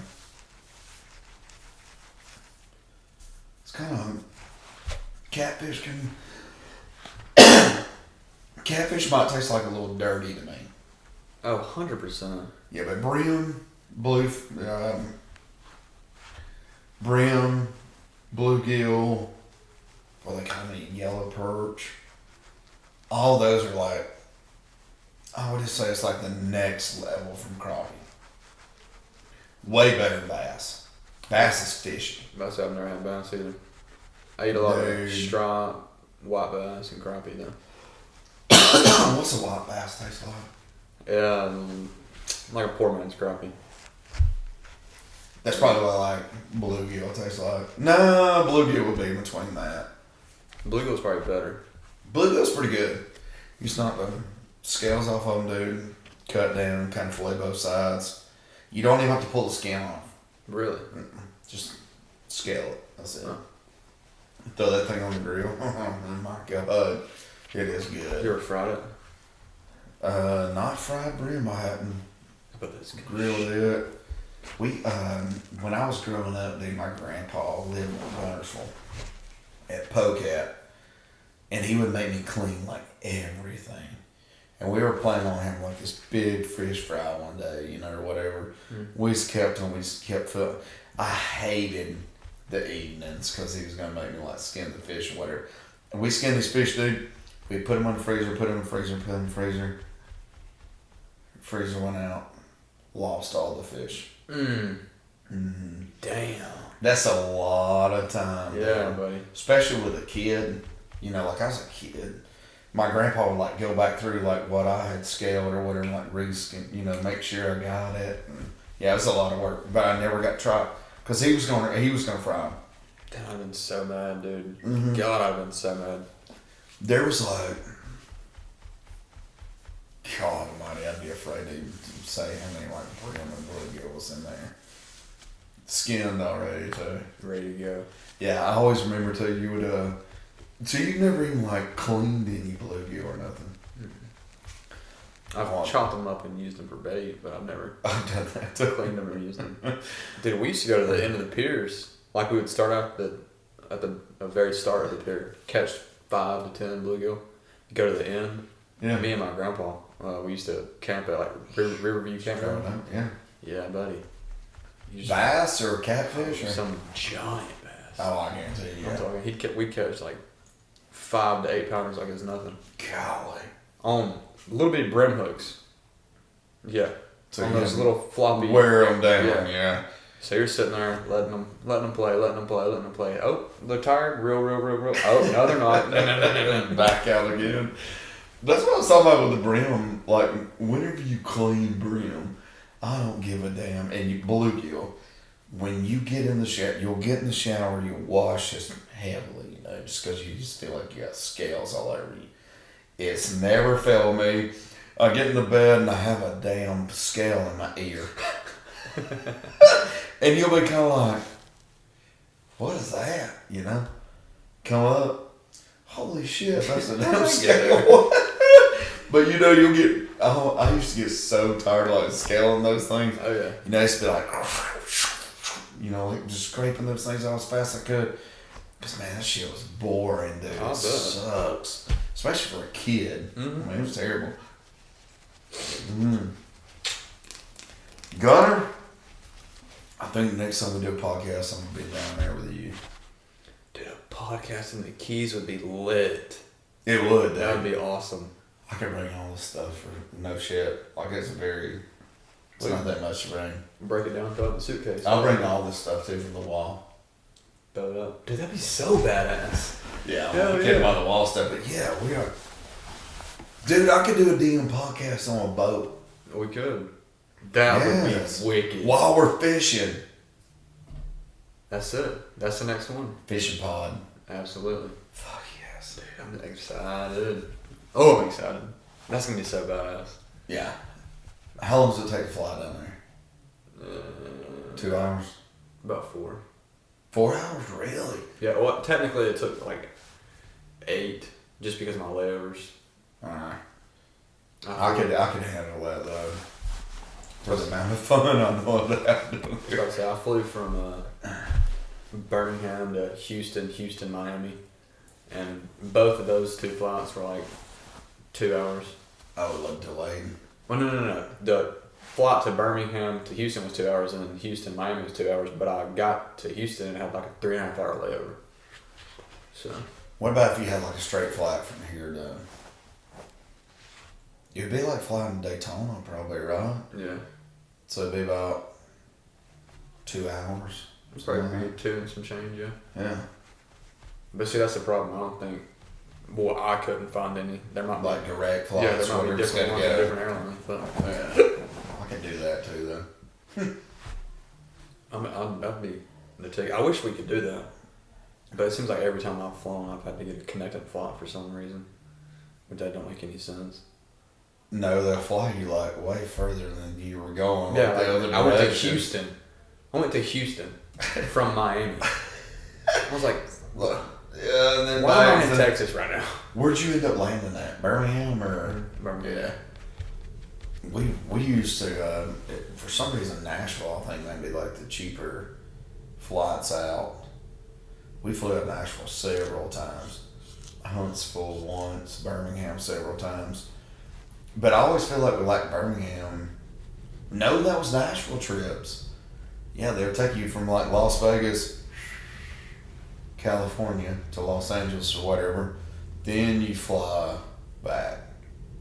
One time I went, I think it was Las Vegas, went back to California, Wichita, Kansas City, Kansas.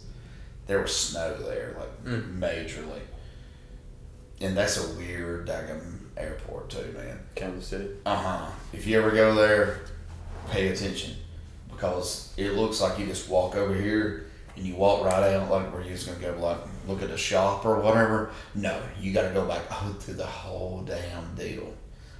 Taking your shoes off, your clothing. Yeah, hell yeah. Hell no, really. Yeah. If you ever go to Kansas City, be careful. Somebody had warned me of that. So I like went to, it was like just basically just a little bitty tiny bar and like had a few beers before I got like on my other one. Which is a small airport for there, I feel like, but yeah, it was pretty neat, and then come back to Nashville. But yeah, they almost like fly you all over. Just take you to your location. Makes no sense at all. I think they're going by the damn GPS that's on your phone. Where they tell you to make a U-turn and you don't know what those like, oh well, shit, we went the wrong direction, brother. We gotta turn around. Some places too will tell you to go like a mile down the road. Make a legal U-turn. Yeah. And then you go back 3/4 of a mile. It's like your destination's on the right. It's like, why didn't you tell me to take a damn left? Why didn't you tell me like 5 minutes ago? Hell yeah. I had to do a 360 in the road, bro. 3-point turn. Yeah. That's what failed me on my first fucking driver's test. But Gunner, brother, your boat captain, and I am about to show you what those friends that you wished you didn't have looks like. I'm gonna come down there to see your ass. Friends. You're gonna be like, man, God dang. Jacob said, I'm about to mooch off you, brother. We were talking on a podcast one night, and he said he was gonna come down, but I mean, he should be here about any minute. Yeah. Oh, damn, there he is. Look at that. I'm really thinking about it, dude. I really am. Dude, I hope you do. Yeah. Because I'm I'm gonna wait and let you get settled in. Maybe this fall, come down there, we'll do some fishing, that kind of stuff. Yeah. Especially have a podcast on the boat. We need to do that, dude, because I can bring the mic stands and shit. Killer. Gunner's one of my highest downloads. Spotify. You're one of my highest ones. Yeah. I honor that. Yeah. I appreciate that. Yeah, congratulations. I got like a plaque or something. Yeah, I was about to say, you got me a trophy or some shit? Well, I wrote your name or whatever down on a piece of paper. You got me one of those orange koozies. I'm gonna sign it for you. Give me a keychain, brother. Okay, I'll give you a keychain instead. I can't sign those, they're too small. Oh, man. Dude, it was fun as hell, man. Yeah, buddy. I'm glad you took time to out of your vacation of a vacation. Yeah, right. Thanks for having me, man. Yeah. You said this was a shitty vacation though. It is. Compared to what I'm used to. This is probably the highlight of my How vacation. funny is that really? Like, leaving a freaking, like, damn, awesome ass. Yeah, dude, okay, I hate to drag out another story. I know you're good. trying to end it. I'm but talking about, like, you pretty much went from a mansion to, like, a damn camper shell Yeah. So I left. for your vacation. So I left Miami Airport in shorts and a t-shirt. Landed in Houston, 22 degrees. In Houston, Texas? Yeah, I had to go into the Houston airport and buy pants and a hoodie. And then I landed in Birmingham. Like I said, I left Miami and it was 73. All right, I get to Birmingham and it's That's 11. perfect, yeah. It's 11. Yeah. I said, what the fuck is this? Does it shock you though? I mean, like coming back, are you like, okay, yeah, damn it, it's gonna be 70 this evening. It's gonna be 13 in the morning. It's gonna be 65. And that's like today I went out fishing and it was like 67. It felt pretty good out there today. Yeah, and then tomorrow or Saturday, I was wanting to go out Saturday again, and it's gonna be like Saturday's like 20. Yeah, 20 something, high winds. Alabama is the most strangest weather ever. I hate it. I hate it. It's something that's hard to get used to, dude. I mean, you can plan something or whatever. You can be like, all right, man, Saturday, we'll try to go play golf or whatever. We'll try to go fishing. Damn, that weather's liable to change. Like, The weather's like, no, you ain't, brother. yeah, call you back. It's like, hey man, we're having tornado warnings, and then the next day we're having snow showers, and the next day it's supposed to be a record-breaking high. Yeah, for 3 days in a row. Yeah, I mean, it's like, welcome to Alabama. Right. You know, and then back again after that third day. We're gonna be back in the negatives again on windshield. And it's supposed to rain for a week straight. You won't get any rain. You know, barely. And the next thing you know, it'll rain like every other day for like 2 months. Yeah. And then it does that. I'm gonna be 70 degrees today. I'll be 12 degrees tomorrow. 70, 12, 70. You can't really get used to it. Mm-mm. Cause I'll like go outside and God, the body is so cold. And then later on, How are I'll try to those- turn off heaters. How are those little cold plunges you be doing? I like it. Do you? Mm-hmm. I'm thinking about doing one tonight actually. Really? Mm-hmm. Yeah, I'm having something serious going on with my neck and shoulders, man. Really? Like my neck stuff right here, it's all swelled, like actually to this moment, like around that joint. Like it's like it's a bad deal right now. I've been having a lot of problems out of my neck and my shoulders. I don't know what it is. I've been to this doctor, that doctor, they tell you something else. The other day I went and got a shot in my shoulder. 2 of them. The first one, they're freezing it the whole time. So and they're talking to you, I guess, because that needle was like, it's pretty good size deal there, because I think they're putting in that, what they call that, when they put in between your joints and stuff, the cortisone. Is that right? Yeah, cortisone shot. But he like stuck me like in my trap about the middle ways of it. Which when you hurt, man, you don't care. I mean, like, he could have stuck me with a razor blade knife and been like, okay, we're going to let this leak for a minute or something. Yeah. It eventually just gets where it's like, it's bothering me when I sleep, it's bothering me. And I've even bought like this high-powered pillow and stuff, and I'm still having like neck problems and shit. But he stuck me, and the lady was talking to me, and I was talking to her, and I felt him stick me again, and it was like in that very corner of like where your shoulder is, almost like between bone. Yeah. And he goes down, and I went, and he said, "There you go." Pulled the damn syringe out. It's been better, but my neck is still like swelled and stuff back here. I don't know what's up in the with neck, it. brother. Dude, I already had, I've had like several things happen to this thing. Like, I had 2 spurs shaved off, I've had shots stuck in between, and it's still sort of touchy. Damn. I don't know what's going on, man. It's that age, man. It's catching up to you. 40, dude. It's all those years living like a hellion. Now look at you. I know. Falling apart. People say I do look young, though. You do. Younger. Yeah. Yeah, I'll take that. Feel like shit, but hey. I feel like shit. I feel like total shit. Somebody told me the other day I look 39. I was like, thanks. You look mid-30s, yeah. Mid-30s, I'm 40. You're knocking on the door. Yeah, mid-30s. It sucks, man, because it's like, damn it. When did I grow up? Right. Because in my mind, I'm a kid. Yeah, shit just kind of happens. I'll just wait on the next joke. You know what I'm saying? You know, the next prank, the next... Where the camera's at? Come on back. But it's like 40. But people that are friends with you, that's honest, like used to be like, man, damn, just turned 30. Dude, you probably still get, you know, Andy or whatever for beer, right? It's like, yeah, I do. And then you turn 40, and it's like, dude, no. And it's still a compliment. Yeah. It's like, man, you look like middle 30s, you know?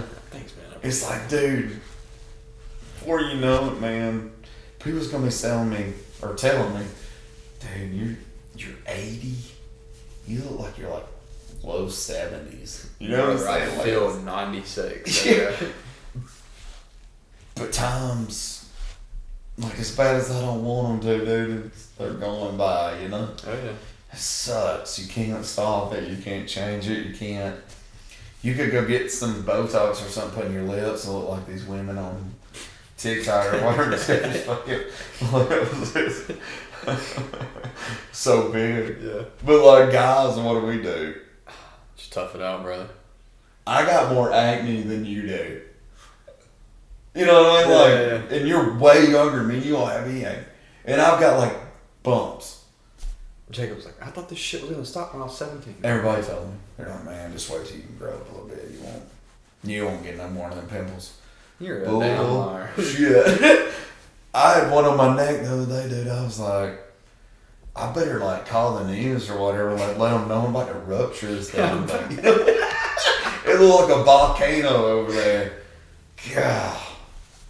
Yeah, pimples never go away. But I think that's what makes me look a little younger. I do have like a little They couple got of pimples. that puberty acne. Yeah, I got that puberty acne. Yeah, getting older sucks, though, man. Because you're like, my kids are getting older, I'm getting older. My parents are getting older. How old's Gary? Shit, he's like 65. He doesn't look 65. 6. He may be 66. I have actually, yesterday was 15 years with my wife. But like, no, it's not an anniversary. Like when I woke up, I was like, trying to think, like, how long has she been my Valentine, you know? Yeah. And it really is, it's like 15 years. It goes by like this, dude. Yeah. And you look your eyes and, yeah. It's like that one song, what's that song? Don't blink. Like Kenny Chesney. Yeah. You think he's gay? Kenny Chesney? Yeah. Man, I think Kenny I'm not gay. gonna lie. He does look a little fruity. He'd have to be. He looks fruity. He's been a country music. He's been a country music star for I don't know how long. The only time we ever been married, he married the ugliest actress out of all the actresses. Dude, he's probably got it flocking in though. I don't know, dude. I think he's It's a bunch of gay. dudes. He probably does. Alright, folks. Kenny Chesney is gay. Which I like his music, man. I like his music, but I mean, it's like, I don't know.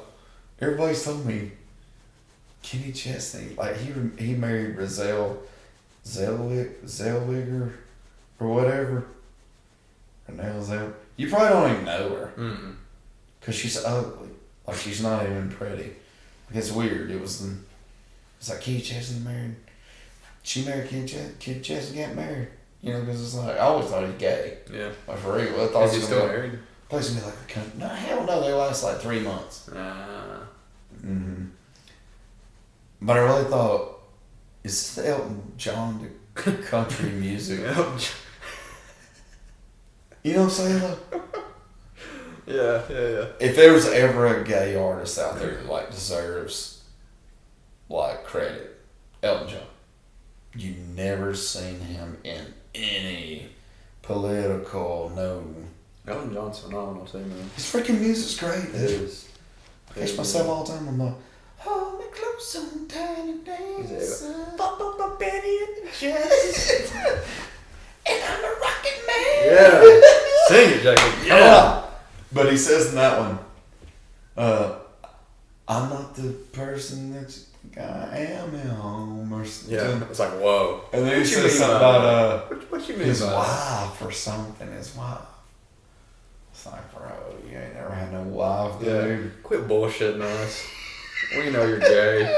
Just make good music. We don't even Just care. make good music, dude. I'll hug you. I fucking wear your sunglasses or whatever. Those purple hearts. I'll get dressed up with you too, man. And that glitter shit. Yeah, I mean, I might hit a note on the keyboard. Yeah, right. Boom, There you go. boom, boom, boom. Just bring it on stage, man. Yeah, I like Elton John. Call me what you want. I've been drinking Bud Light, and maybe wine gets sentimental. Get a little fruity over here, right? It's that training beer, man. It's good, dude. Let's ask this one more time.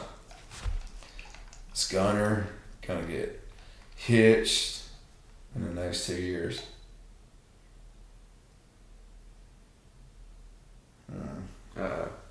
50-50, dude. 50-50. Yeah. He says sources says no. Sources says no. Yeah. Well, I would enjoy my time, man. I'm trying to, brother. You're right there in like the heart of freaking having fun, dude. You're a lot of people's dream. Oh, I know. And we live it through you. Because I'm like, hey man, look at my buddy right now. Look at this freaking sunset, bro. You know, whatever. Yeah, that's why I do it, man. But I'm going to put hate shit on everything. Yeah, I know you will. I'm looking forward to it, man. That makes my day. Because you're like, oh my God. Somebody be like, your mom call you, be like, did you see what Jacob? Oh my God. Jacob's talking shit on me. He said he hates you. That's not nice. You just don't Fuck know him. Jacob. Like, he's super proud of me. He's just freaking giving me a hard time, Yeah. you know. He says I'm living the damn dream. I mean, that's how it is for people who don't know. Could you imagine you don't know me, you don't know you, you're scrolling through Facebook, you see my post, you're like, Jacob Gibbs, damn, he's an asshole. He's like, oh, you piece of shit, quit posting this. Nobody wants to see this stuff. I didn't ever call you a name. I think I was just like, I'm deleting you. Get off my page. Yeah, I'm like, that's stupid or something. Blocked. Yeah. That's one thing, man. People can say about me. I could almost just like say whatever I wanted to somebody that I half-assed knew. And they'd be like, you know, like somebody that didn't know me might be like, dude, what did you say? Mm. He's like, dude, man, that's just joking. Yeah, you gotta know him. He's full of shit. Yeah, he don't mean He's here for a anything. good time, man. You got to get to know him, and you'll be his next show right. or whatever. If he's giving you a hard time next, you just Yeah. win. If he is not giving you a hard time, he does not like your ass. Yeah, exactly. Yes. And I am one of those kind of people. Like, my love language is aggravating. Yeah, 100%. If there is one of those, like, I'm super proud of people, and I love to aggravate. It's just, I'll get a look into something. I'll be like, God, my that's a pretty sunset. I might just call him an asshole. You know? But that's how my mind thinks. And when you see it, you're like, this is a bastard. I'm like, oh, look at Jacob, man. Let me call him.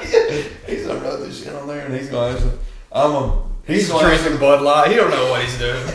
He's gonna answer the phone and be like, dude, quit putting pictures like that online. Yeah. I'm over here at Bailiton staring at trees. Yeah. You know? I just got off from the door shop. And the sun was already behind it. It was a freaking ugly sunset, bro. You know, it's like, Drive home and drink a Bud Light. yeah, so I'm going to go home and drink Bud Light. I'm going to be their next mascot. Bud Lights. I'm going to be their next, yeah. I'm telling you, man. Goat. Do your goat shit. Throw your little American. I'm going to go up there and I'm going to walk that goat with that pink leash and pink collar. Yeah, and people will be like, oh my God, look how sweet. I guarantee I'll pick up followers. I guarantee you. I will pick up followers. Absolutely. Yeah, That's what the people want to see, man. They do. They do. For some reason. I don't know why. Different. I think it's something different. I'm going to start posting shit like that, bro. Do it. Dude, I told you this would just flow. And I appreciate the hell out of you coming Yeah, on. brother. Man. Anytime. I appreciate But you. look, I really think, no kidding, we got to get this figured out because I would really love to like come down there and go fishing, all this kind of shit. I'll bring some of my stuff and we'll down do a podcast down there. Hell yeah. Absolutely. I want to go stay the night. Would that dude let us spend the night in the sailboat one night? You don't. I ain't trying to make it a honeymoon or nothing. I'm just saying, like, I ain't never slept in like a you boat on bring the a water. Bud Light and we'll make it happen. I'm gonna bring the Michelada. Yeah. Some roofies. You're telling me that's not a bucket list deal? To sleep in the damn sailboat? With other dude, no. What about, could I go to sleep in there? You can do whatever you want, brother. Are you telling me because it's not as fun as I'm imagining? It sucks. It does suck. Okay, yeah, fuck the sailboat. Fuck. I'm not going on there. I'll hang out with you at your house, man. We'll have a good time. Yeah, hell yeah. Alright. Thank y'all. Good night. Peace out.